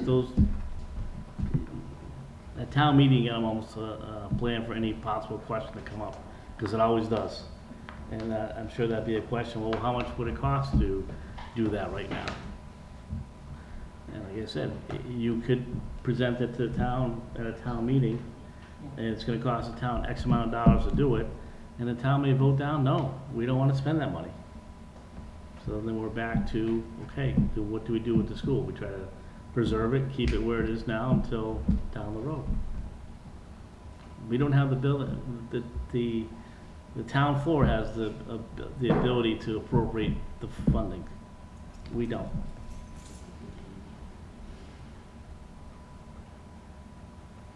Well, you could have public hearings before the town meeting. What, I'm sorry, what? You could have public hearings on this issue before the town meeting, so people would get educated. I for the don't law. know, agree with that, Lynn. I don't know if we're gonna have enough time. That's all. And that's why I said if the town wasn't in favor of moving forward with a new study, why I said to push that off until the spring meeting, so it gives us time to present all the information to the town so they can make an educated decision or vote on what they feel is best for them.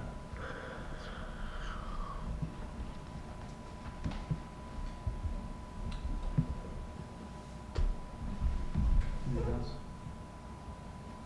No, we're going in circles here. I think the public hearings are a great idea, and I understand Lynn's concern. This has been put off for 4 years now, and we just keep putting it off. I don't know that the spring is necessary to wait for, as long as we're not violating any laws or rules by asking Mr. Brown to give us an updated estimate for the different options that were already in this study. And the public hearings would educate the people on the study and what the current cost would be once we have the current costs, or an estimate of the current costs, instead of waiting till the spring. I don't know that we have to table it for another 6 months. Well, if we're looking to do the town meeting at some time at the end of October, and if you do it early November, there's not enough time to have public hearings. It's just not. It takes time to schedule. It takes time to post them. So that's just why I'm saying it's a tight schedule to do it. Yeah, so is the public hearings, like the select board meeting, it has to be No, posted within it's 72 hours? no, it's longer. Okay, so What's the public postings hearing? in the newspaper, right? for 7 2 days, weeks. 10 days? I don't remember exactly what it is. Chris, what's the time frame for notification for a public hearing? 10 days, 10 Huh? days, 10 days. 10 days, you know, if it's 7 or 10. So as I said, so you can't just do one, you'd have to do at least 2 or 3, you know. And it just takes time, and, you know, you work with individuals who, that we ask that would present at the meeting, and so it takes time. I know from doing some public hearings with the planning board, it takes time to put those things together.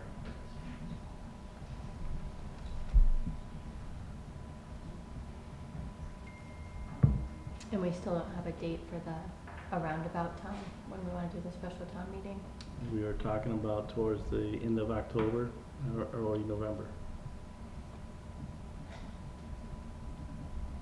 We're trying to stay away from the holidays. And again, I understand that it's been, you know, 4+ years, but from someone that sat on this board during COVID, it was tough trying to get a lot of things done.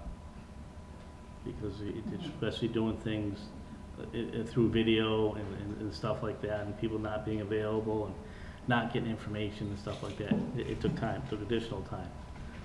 So, yes? Help me out here because I'm getting confused, which is easy for me to get. If you have 2 public hearings and it takes 10 days to get a public hearing, get it going, between now and near the end of November, it's like 50-something days. How can we not get 2 public hearings scheduled before we have it? Well, I wasn't talking towards the end of November, we were talking towards the end of October, early November. Our original plan was the end of October. That's what we were looking to do the meeting. That the original schedule was the end of October. It seems like we haven't, and each week goes by, it seems like it gets further and further. But let it go a little further so that you get this information out to the people, because that's what you seem to be having the most trouble with, that, you know, you're not gonna have enough time to study the information, let the public hearings be held, and then hold your town meeting. And don't forget that Kathy has primaries. So Well, that's that, and so it that's falls, gonna push it maybe and it- into November. right, and it falls in the holidays and things. The reason I said originally we were looking for a town meeting sometime in late October. One, they mean the elections and then trying to stay away from the holidays. So we're trying to, that's why I said that's what we're trying to do.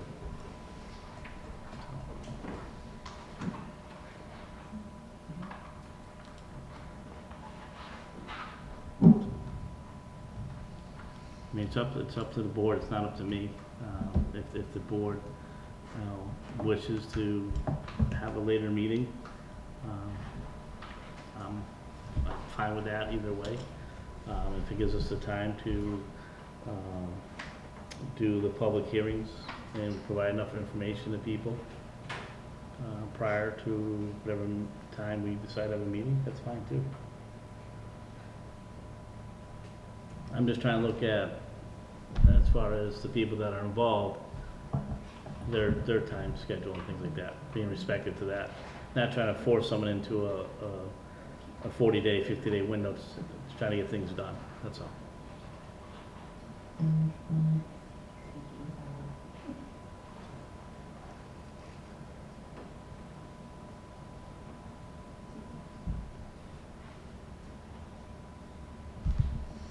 Okay.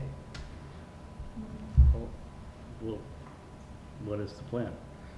What are your thoughts? Do you want us to move forward and say that we go to our next meeting? Like I said, if the board decides to say, you know what, I'm okay, we'll schedule that meeting for October, end of October, which has been kind of the original plan.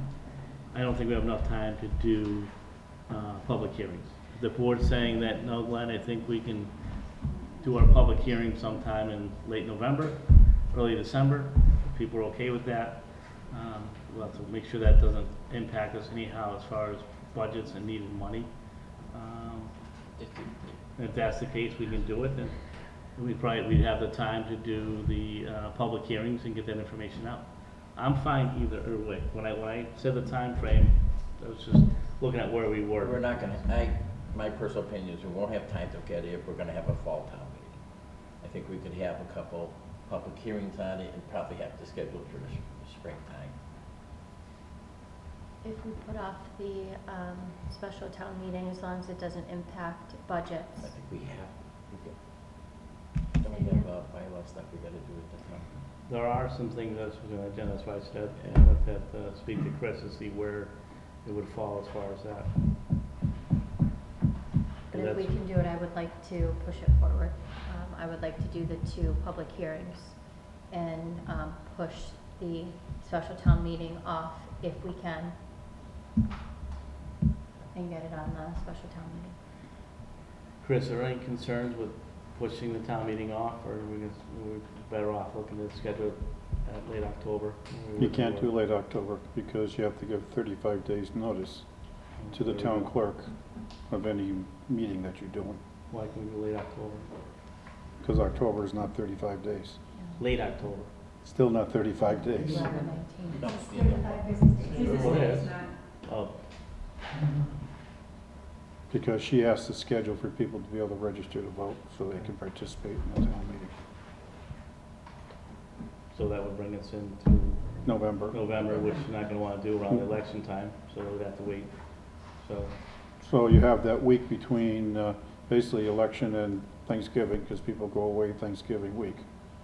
Either that or you move it off to December. So we've got November 14th week. You may? So, this body, the Board of Select Board, charged these individuals as a committee to do a study and make and report back to the board and make a recommendation. Now we're talking about having a hearing, but I haven't heard this board committing to what they're going to recommend. You can't have a hearing unless you're recommending something for an article. Now, obviously, the prices have changed because the numbers are, 4 years old, but the recommendation is the same, a little bit the same. So, in my opinion, the board should vote and say what they recommend moving forward on it in order to have an article or a hearing, a recommendation, and then you're informing the public. That's what you're trying to do, right? Inform the public. Or are you asking the public to be the committee that you just charged these folks with and brought in experts to make that recommendation back to you? I know some of you weren't on the board at the time, but nonetheless, it's the body No, that I hear what you're saying.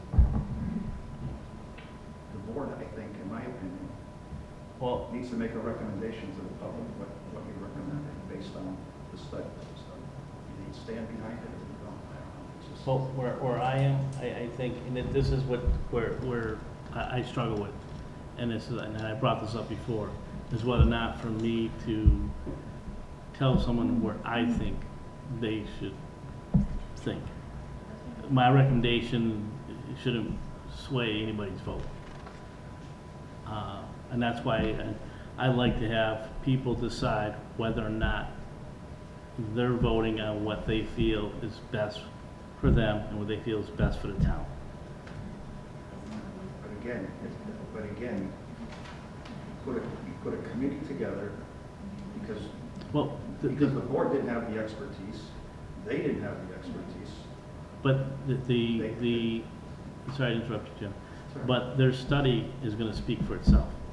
The study is the information that's being provided to the town. What came through that study is this. The study is, this is what the study is recommending. But I think the people of town want to know what their select board Right. recommends. That's why they voted you in. That's your job, isn't it? Depends on my job maybe. My job is to represent all the people. And some of the people that I've spoken to have said, you know, we'd like to have the chance to hear what this is about. Because when I brought it up, some people knew nothing about it. They knew nothing about West Street School, whether they're looking to tear it down or not. You know, and that's when I said that statement earlier, and I believe to be a worthy statement. That a lot of people don't even realize that. And again, I've said before, you know, to me is what I feel. I can't support saying tear it down if it's going to cost $90 million. Again, I'm just throwing figures out there. And to say, hey, if we renovate it, it's going to cost $50 million. So it's hard for me to say one way or another how I would, you know, that's why to me is that I'd want people to vote how they feel affects them and what they feel is best for it. I think the study speaks for itself. This is what the study came up with. This is the outcome of the study, and the study is recommending this. Right? I mean, that's what when you have three out of the four companies didn't want to do anything with it, I think that speaks volumes to it. And I agree with that to some extent, but I'll go back to the safety complex. Mr. Hochschild was on the board. They solicited me to chair. We got up on the floor and sold the project based on need. And, you know, this town needs, our employees of this town need a building they can work out of. They deserve that. Our council on aging need a building that they deserve, that can provide them with the needs that they deserve. I don't think anybody's disputing that. So I don't think anybody is either. But I'm saying get up on the floor and sell it versus what the study said, tear it down versus throwing good after bad. I think you know, that's what the board should be pushing. If that's what we solicited them to do. So. But basically, like I said, from my personal opinion, if I look at what the study says, and I read it, I thought it was a better option to tear the school down. And I've said that before.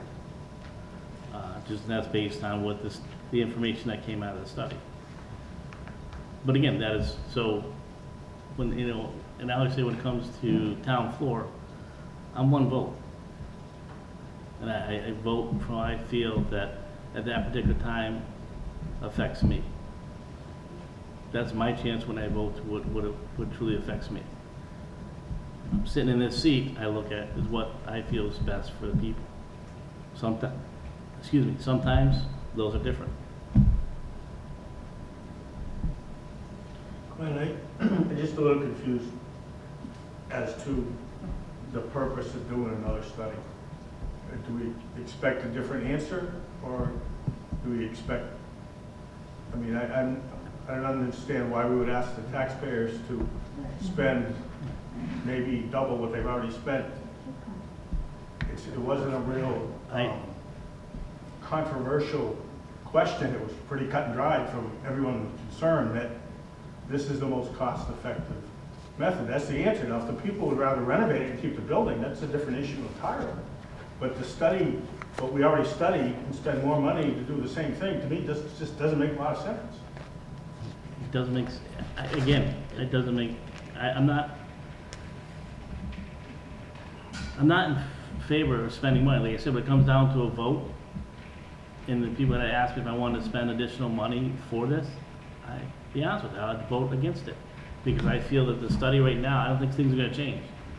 And I know at the last meeting, or a couple meetings ago, we had people come in here and talk about the school, talk about renovating it, as a general contractor and so on and so forth here.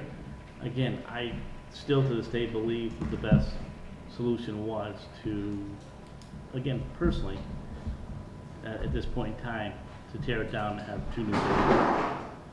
I think I came across talking about that before, where I thought something new with all new technology and a brand new building is gonna far outlast something that's just being renovated.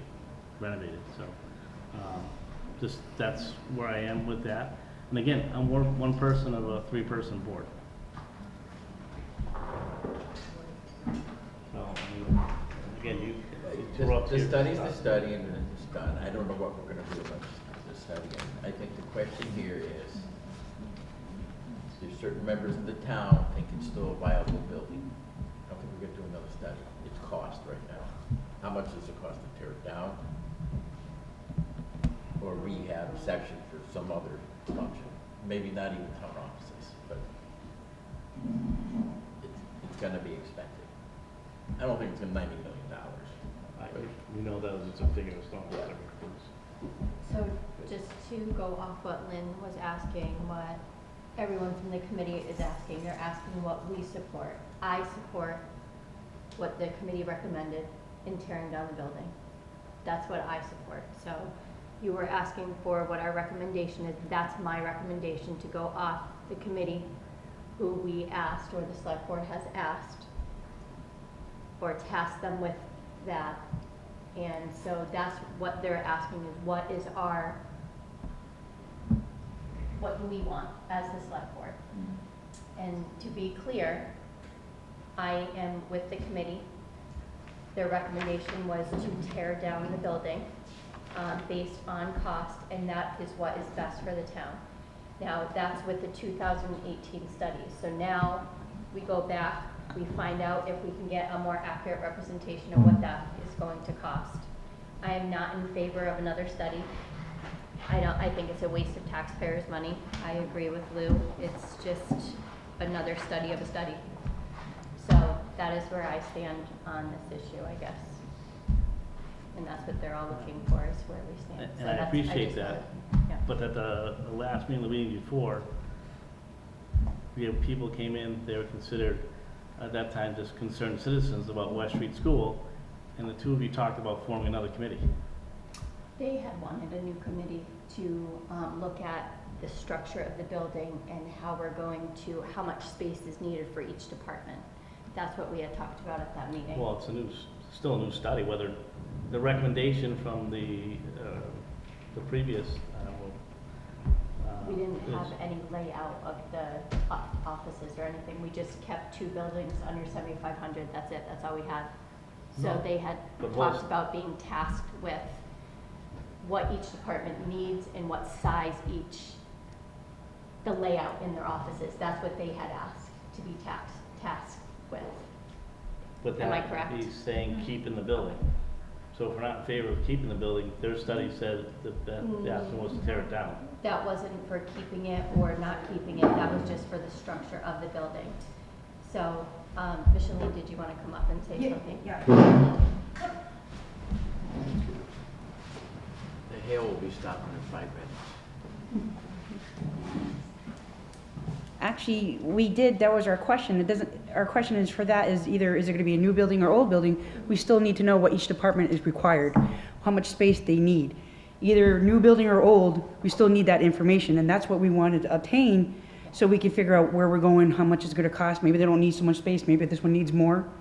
You can't, this is the information we wanted to gather, so we can figure out which way we're going.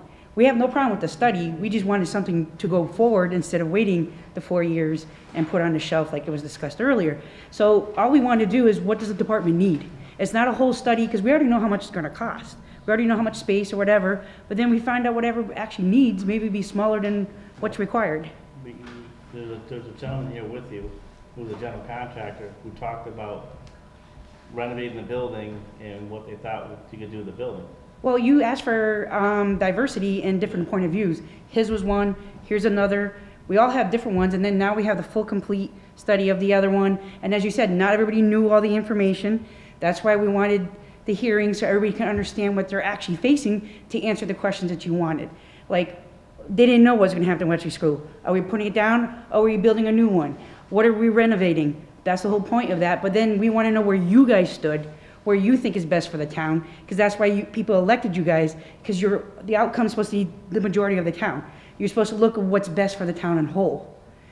Yeah, I understand you have an opinion, but you gotta sit back and say what's best for the town as a whole. What's needed, what's required, and what's cash. You know, is it, you know, do we need this building? What is actually needed for the town, or what's the cash? It's all incorporated in one. So that's what we're basically looking for, a stand, so then we can move forward. Because right now we just feel like, oh, we're just heading back and we don't know what we're doing. Well, We just want to stand forward and say, okay, what are we choosing? Let's decide. But my take on it, when the people were here, was that you were looking to have another committee. That was my take on to looking at the school, so.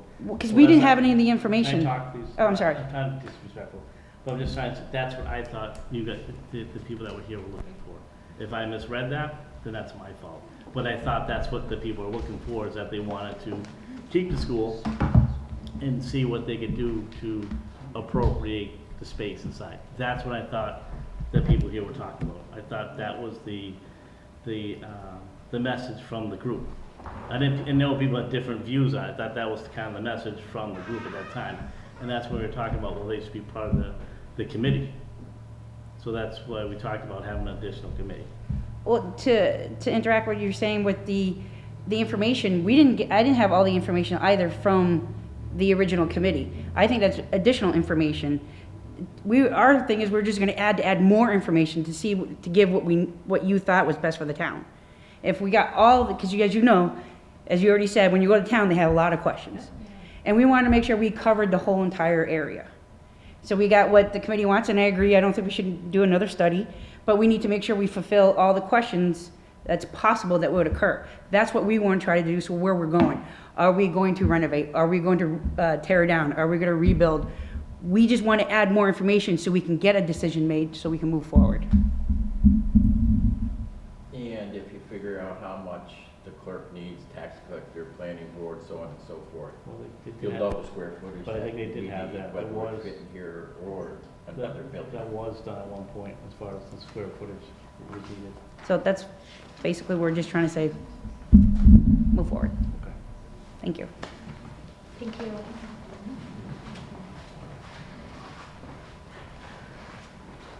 So, my understanding is that the board is not looking to bring up a new study. Correct? Am I missing? New site of what? New study for a new study for the school, whether to renovate it or tear it down. No, I said, that's set, I think that's set in stone, what's gonna get done. So, It's looking for the possibility of usage, and I don't know whether it's temporary use to get us in there. I don't, if you wanna build offices here, I don't know, but I think, the employees of this town and the people of this town, need a decent work environment. If it's a school, or section of the school, so be it. If it's not, so be it. We gotta look elsewhere, but I don't wanna kick the can down the road. so what is the recommendation of this board for the town meeting then? Is it to not have, there's no study going forward, and we'll ask the town to vote on the study that we have as far as West Street School. And that study is recommending tearing down the school. That would be my recommendation. I think it was done before, wasn't it? Wasn't it put in front of the town before, Chief? No. No. Never? The We report wouldn't came be- in here and We wouldn't be having Just this, got we wouldn't filled. have this, we wouldn't be having this discussion. It's tear down and rebuild. It's not just tear down. Right, Yeah. tear down. Right, and see, now rebuild. rebuild. Yeah. And from the meeting that we had previously with you guys, Chris Martin did say that it was a generalized building structure for 7,500 square feet. So we do not know exactly how much each office needs. Well, that So- Chris said they kind of did some figuration to come up with the those needed space. figures, I believe, were based several years prior to the study, on a different study that was done. So how accurate they are today, I don't know. But the feeling of the architect was to keep the buildings, if at all possible, under that 7,500 square feet. That's why he suggested two buildings, somewhat attached, but not really, as opposed to 7,500 feet, right? 7,500, Okay. as opposed to one large building. Just With the a sprinkler system. So tonight, as far as the West Street School Building Review Committee, they want to be tasked with the job of finding out how much each office needs for space. So we can see what we can then fit into the 7,500 square feet. And then we would have to ask the town or put out to bid an engineer to design it for us once you have the specs, correct? That was what you guys wanted to be tasked with. I believe that's done, isn't it? No, we didn't have an engineer Well, do it. I I'd thought say, it's not two buildings. He submitted a rough, yes, there's a rough Rough design, idea. yeah. Rough idea, right, What so would we be- wanted more specifics. the other thing also, the demolition cost, we obtained via a phone call, so it was a very rough Okay, cost. I don't see why you can't do that again. Realistically, it's not you're not going out to bid or anything like that, you're just asking an opinion. Mhm. okay.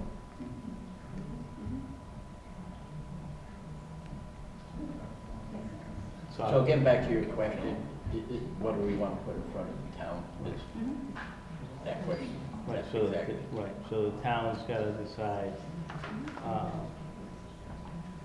and I don't think, does the study talk about what it costs to build two buildings? I'm sorry? Does the study talk about what it costs to build the two new buildings? Yes. Okay. He estimates again. Yeah. And, historically, this town votes its pocket. And the question is gonna be, what are these options costing? So I think it's really, the key is to get as accurate you can, Yeah, an estimate on what the options are. 'Cause that's gonna be the main question. Yeah, and that's what I kind of said earlier, Yeah. is that it comes down to the cost. And that's why we could ask this, and they could say, no, we want to tear it down, we want to rebuild it, but we're not going to fund it. So, yeah, which is possible. yeah. So we'll look at I would say just wait until the town just chooses what they want to do, and then at that point, we can task we can appoint a committee and task them with that. And I think it's kind of wait to decide what the town's going to do. So these are your two choices. Which one do you want to do? And then task the town, or then start. I think that's probably the best way to do it.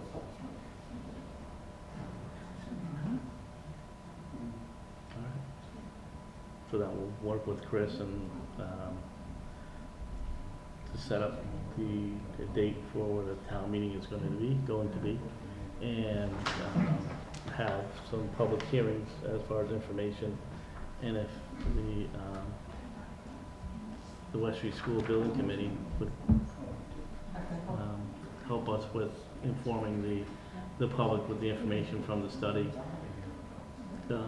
Also ask Mr. Martin if it's possible to reach out to the current company and I'm sure they still have it on file, hopefully, if they can give us a rough estimate, percentage, what would be the difference between then and now as to what it would cost the town.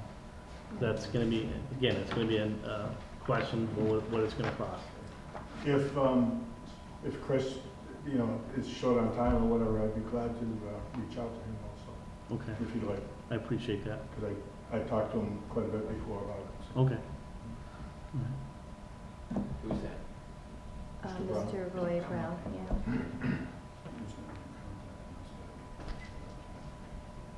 So, at our next meeting, we'll look at scheduling, our town meeting for probably late fall. We'll have to choose a date, and then at that point in time, we talk about doing the, public hearings.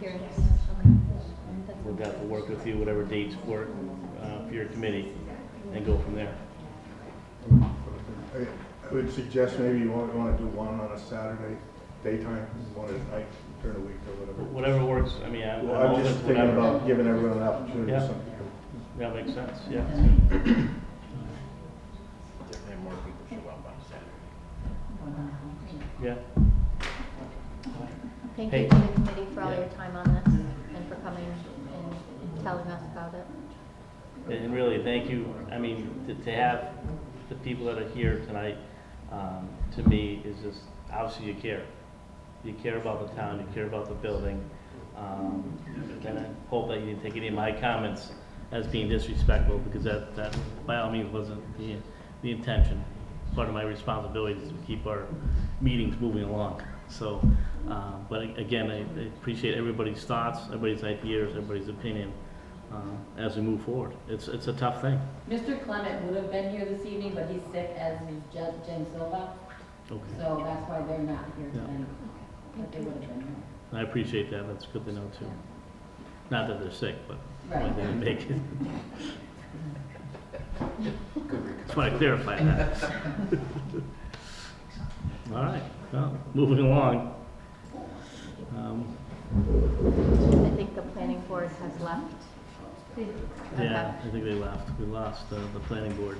They'd like to be scheduled because All right. Mr. Coleman, he is. Yeah, I understand that. Apology. This obviously took longer than we expected.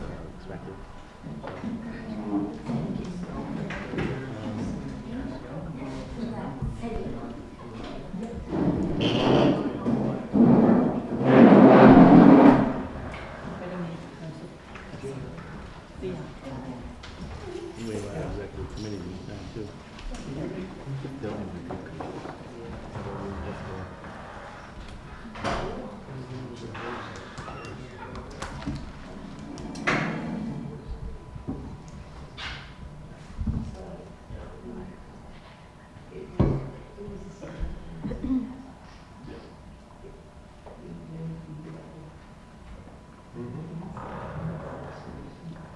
Chris, our building review committee, that was just them. Bye, Brian, thank you. Thank you, sir. Take care. I thought you said you were going to postpone it to Yes. the next meeting. Yep. Our executive session, I don't see anybody here from no, police union. nobody came in during. Nope. everything. I was looking for them, I didn't see anybody, so. Do we have any citizen participation? Nobody registered or gave me anything. Our minutes? Minutes are up there. Anybody have any thoughts, comments with regards to them? Brad? They did a great job on the minutes.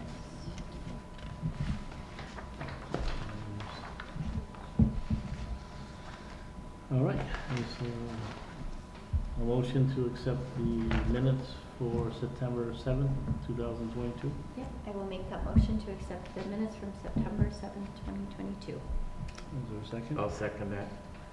Is there any further discussion at this time? No. All in favor? Aye.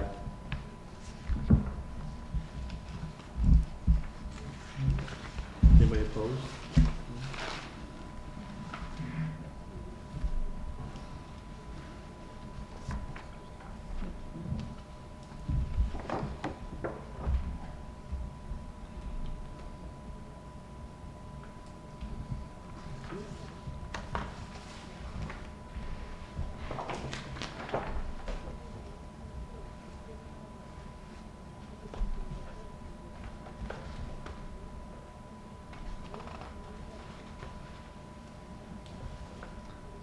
Chris, what do you have for us?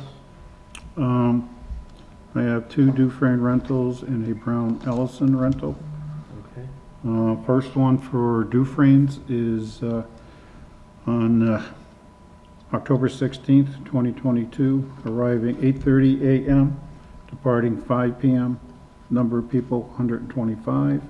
No alcohol. It's a Greyhound reunion, and they will be renting the large pavilion, gazebo, and kitchen. Okay. Next one is October 2nd, arriving 8 p.m., departing 4 p.m. No liquor, maximum number of people 30. It is for horse events, a gymkhana, and this is going to be held in the horse rings. And then at Brown Ellison Soccer Fields, we have GAA Soccer from August 19th to November 15th, 2022. Arrival time 5 p.m., departure time 7 p.m., Monday through Friday, select Saturday and Sundays from 9 a.m. to 2 p.m. Maximum number of people, 200. Liquor, no. Area being used is the back and front soccer fields for practice and games.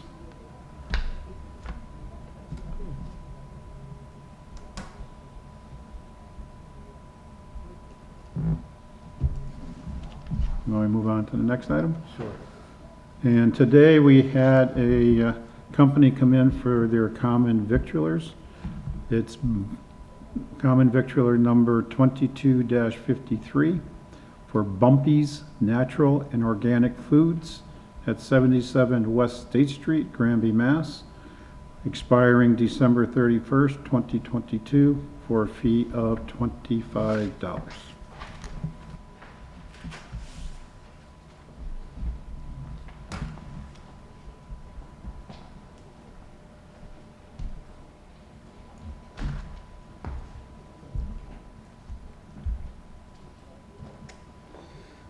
Motion for the common vic license?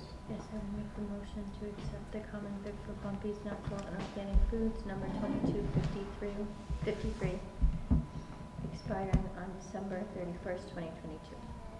Is there a second? Second? Any further discussion? No. All in favor? Aye. Is anybody opposed?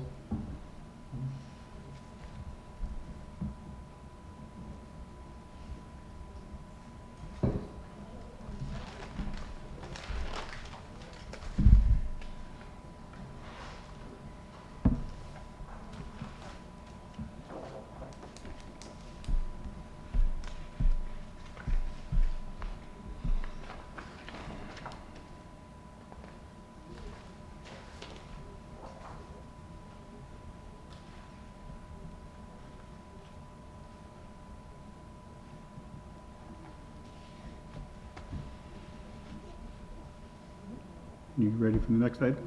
Yes. Okay. We did have the bid opening for the professional services regarding the Dufresne Pond dredging. We had 5 companies respond. The apparent low bidder right now is TRN, and his bid price came in at $39,000. I am currently going through and making sure the bid spec meets, or the response meets all the bid spec requirements before I bring it to the board for award. How did that compare to the other bids? Much lower? The other bids, the next lowest was $52,000. That was from GZA. And then the highest one was $67,000. And I believe that was from AECom. That's dredging? That's to study Study, okay. the dredging of Dufresne. They go, whoa. When I did the walkthrough with people, the one guy mentioned that it will probably be $2 to $3 million to do the actual dredging,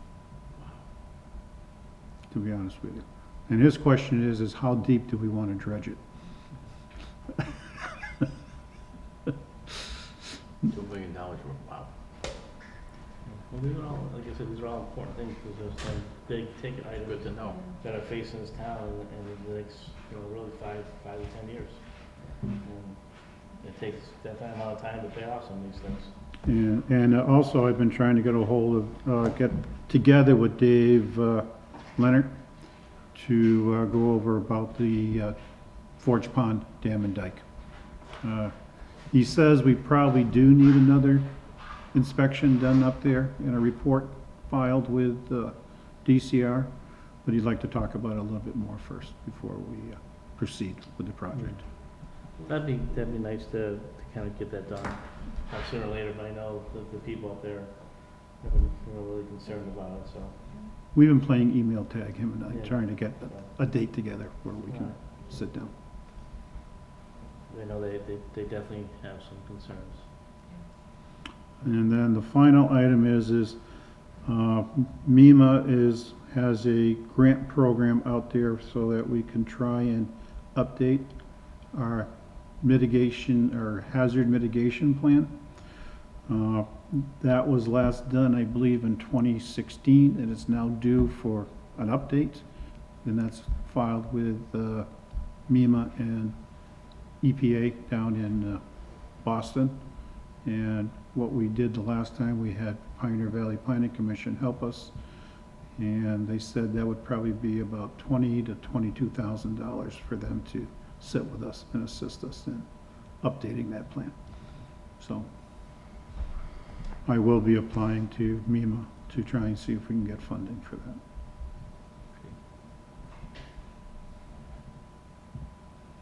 Anything else? Nope. All right, departmental reports. I didn't have a chance to read all of them, so I'm just gonna ask if you don't mind, we'll just hold off till the next meeting on those, if that's not an issue.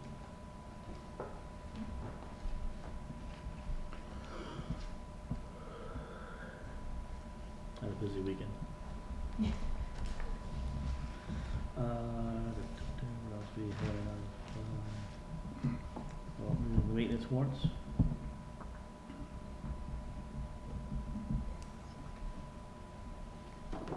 Will we go back to correspondence later?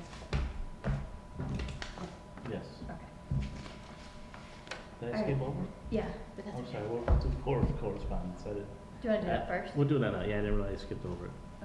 I had a question about the Cable Advisory Committee. So when I read through the report,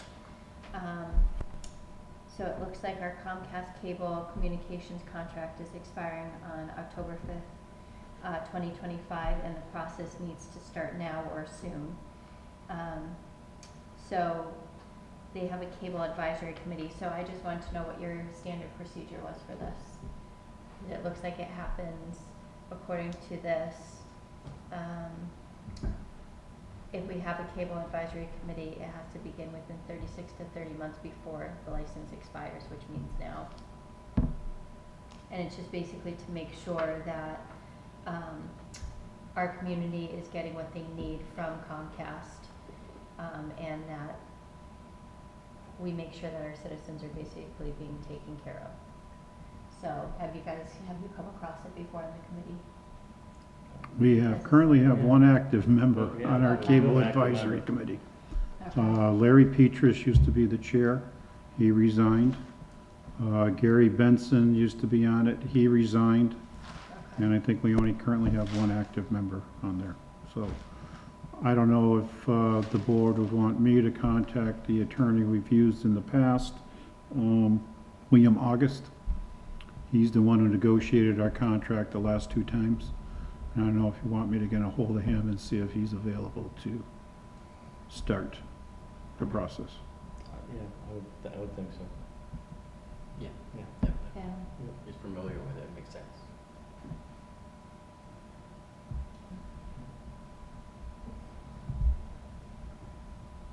And then the other question I had about the correspondence was a transfer station. Chris, do we need to look into another company in case that happens, in case they cannot take our waste? I believe the strike for the railroad was averted. It's all done, yeah, Oh, there was no okay. strike. yeah. So Okay, that is no longer an issue. okay. So, That was fast, that was 5 days from the letter.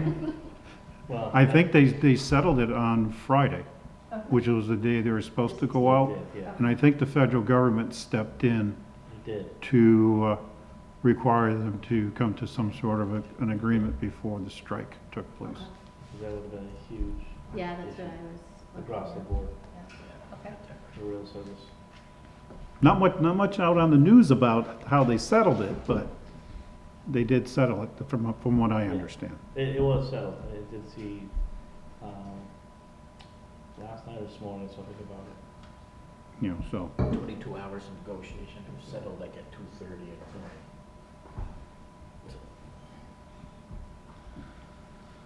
Okay. Anything else, Crystal? I did look at the email that Kathy sent us about the invitation to the September 29th Thursday with Lieutenant Governor Karen Polito, building the foundation for our future. I won't be able to go because it is a school day, so I can only take so many personal days for the town. But I didn't know if any No, I think one from the department can Yeah. be there. Okay. I mean, obviously it's hard Work for all day. of us. but Yeah. Yeah, we all gotta work. It's a regular work day for us, and, you know, sometimes people, you know, realize we have part-time, board members for a lot of the towns and things like that. Even some of the cities, they have other jobs. Right. So it's hard to attend things like that. That is scheduled during the day. Yeah, it sounded really good. Yes. Like a good agenda, but yeah, unfortunately. Oh, sure. Did not know that. My name is Mark Girard, Girard. I'm from Yes. Southampton, Mass. I was a resident here for 20 years, served on many boards, planning board for about 8 years, etc. So, but one of the problems I have is that we have a fee schedule for the park. I'm with the Granby Regional Horse Council. We've been in town for about 40 years, I think. And please excuse me, I have Parkinson's and I'm having all I can do to keep it in check, so. The horse rings are at an astronomical rate for the return we get from it. We used to have electricity over there. It operated our food booth, it operated our PA system, and our PA system got wiped out when they shut the electricity off over there. So the downward spiral took our PA system right out. I just think in lieu of that, that I ask you, and because of the pandemic, we have found that, I'm sorry, losing it.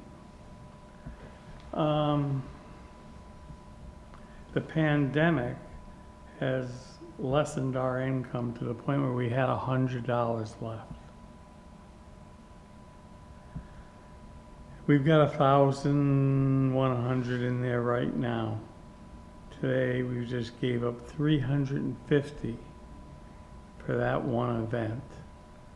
We don't have any electricity over there, nor do I see any coming in the near future. We don't have any water over there right now either.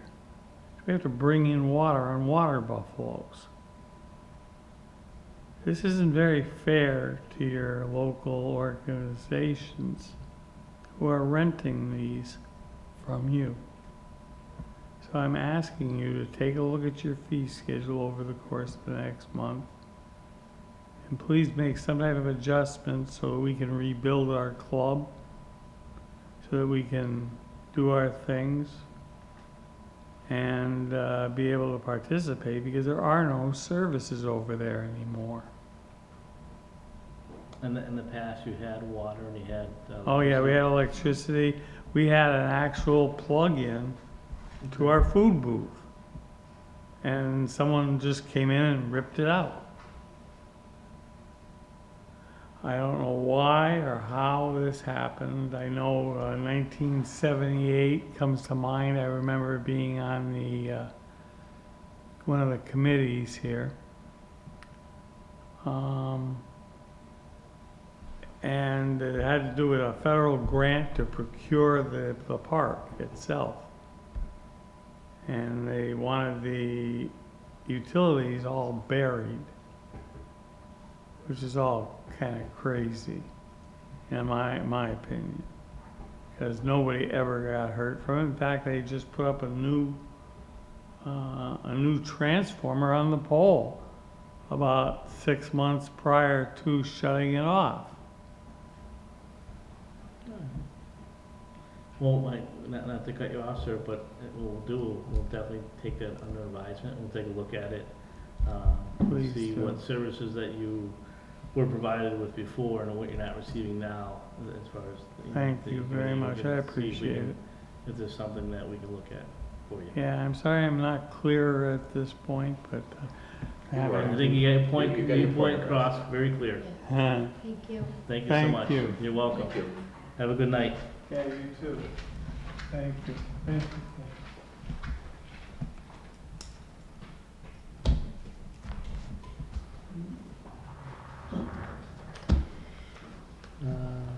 Back to. Maintenance warrants, right? Yep, maintenance warrants. So the first one is bills payable warrant fiscal year 23, number 17, dated 9/9/22 for $338,929.42.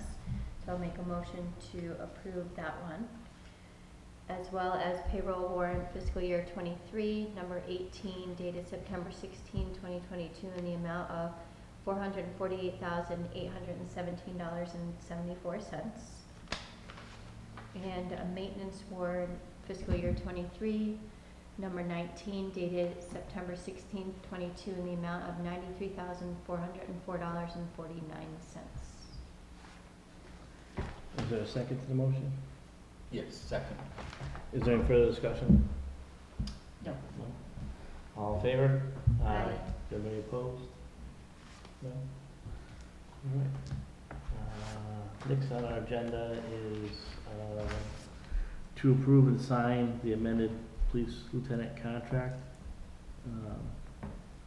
As people may know or not know, the contract was signed previously. There was a concern in the contract that there was a conflict between the current lieutenant contract and the contract with the police patrol officers union. So what we had to do was rectify that, which we did, and we came to an agreement with our police lieutenant with a amended contract.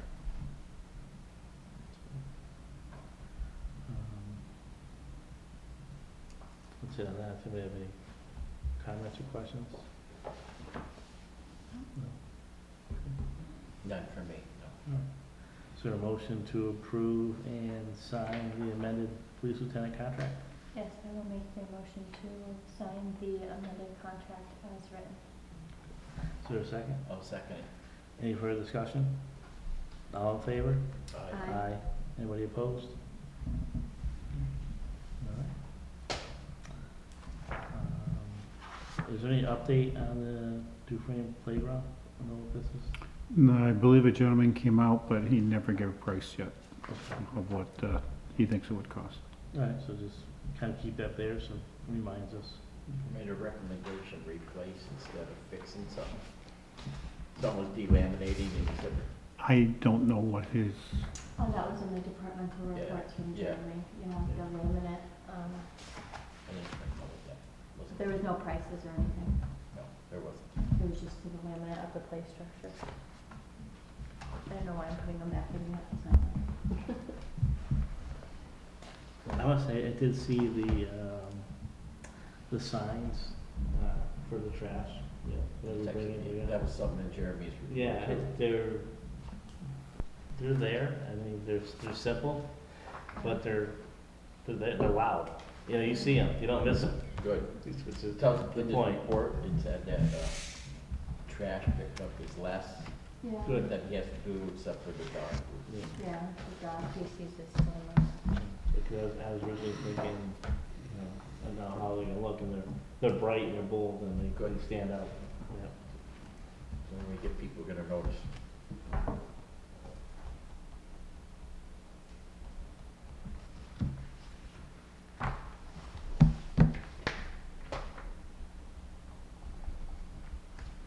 If the board doesn't mind, I'm gonna go upstairs and make the 3 copies of this. No, Thank you, go sir. ahead. Thank you. Okay. Do you want to note about the senior luncheon, the last week, week before? Week before. Yeah, it was nice event, nice venue. I believe it was well received. With all the people involved. I picked up your tab for Appreciate that. Well done. you. Yeah, $3. It won't break the bank. You're all right.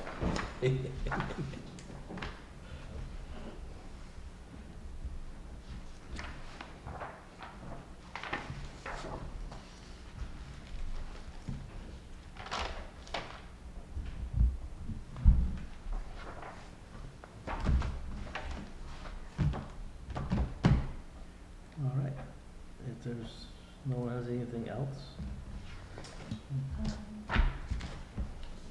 Well, usually towards the end of the meeting, you say something that, you know, you want to talk about at the following meeting. Yes, is there anything else? Yes, there is something else. That's what I was saying. That's what I was asking. So in the current select board communication policy, one thing I did notice when I was reading it, because I am new, so I'm trying to learn everything, was that citizen. You don't have to apologize for stuff. Well, I didn't apologize. No, not I'm just saying I'm apologize, trying to but- learn. But, Um, you know, 'cause yes. I'm new, that's okay. Doesn't So matter. it did say that citizen participation is supposed to happen in the first 15 minutes and to honor other people's time. I think we need to stick to that. So I know we have appointments that we make, but I think like citizen participation today, we didn't ask until what, an hour and a half into the meeting? But actually, that was something that came up, that they put it, they felt that the citizens just come in where the appointments, they have a specific time. They've made the gesture to make sure they have time. So it Okay. was decided long ago that it came right after the appointments. Because Okay. sometimes it just dragged on, and then the people who made the appointments were. I see what you're saying. Okay. So we'll have that's to why change it's that right policy. after. I mean, Okay. I'm just telling you what the history has been, you know, for the last couple of years. You guys, Yeah. it's It's- okay. So it's gone the opposite way where Yeah. we'd have sometime before, depending on what was on the agenda, you'd have a lot more citizen participation, so that would drag out, and then, Okay. that's a bad term of words, drag out, but prolong, and then if the people who had an appointment for 5:30 didn't get seen at 6 o'clock, Yeah. and they get frustrated because they had an appointment at Okay. 5:30. So is there any way to put on the Yeah. minutes then, so that people who are looking at the schedule can be Well, like? actually, you guys at your next meeting Yeah. can say that you want to amend Okay. the communication. Yeah, there are, so we can do that. Yeah, and then just put, citizen participation will happen after the Yep. appointments. Right. So you guys And then have- that way they have a time frame of when they, So should you be can- here, should they wanna participate. Yeah, Yeah, I you think guys- that's a good idea. Yeah. Yeah, so you can just bring it up and vote on it next. So Yeah. that is correct, so we can change it and make it correct. Right, okay. Good point. And then I know when I had first started, I had talked about the One Stop for Growth program. That was a 10 grant program that we can apply for in April. But that grant program is based off our community compact, when I looked into it, which our last one was updated in 2017. So I think if we are going to look to go for that grant this year, that we really need to look at what our goals are for the town and what our needs are. Needs more so than goals, I Yeah. guess, because we need to look at what our town needs. But that was one of the main things that this grant, One Stop for Growth program looks at, in order to give towns or cities, money from the grants. So I think that's something that we should really need to look at sooner rather than later. The grant specific to certain, They are specific to the needs of the community, but there's 10 of them that go to apply for grants.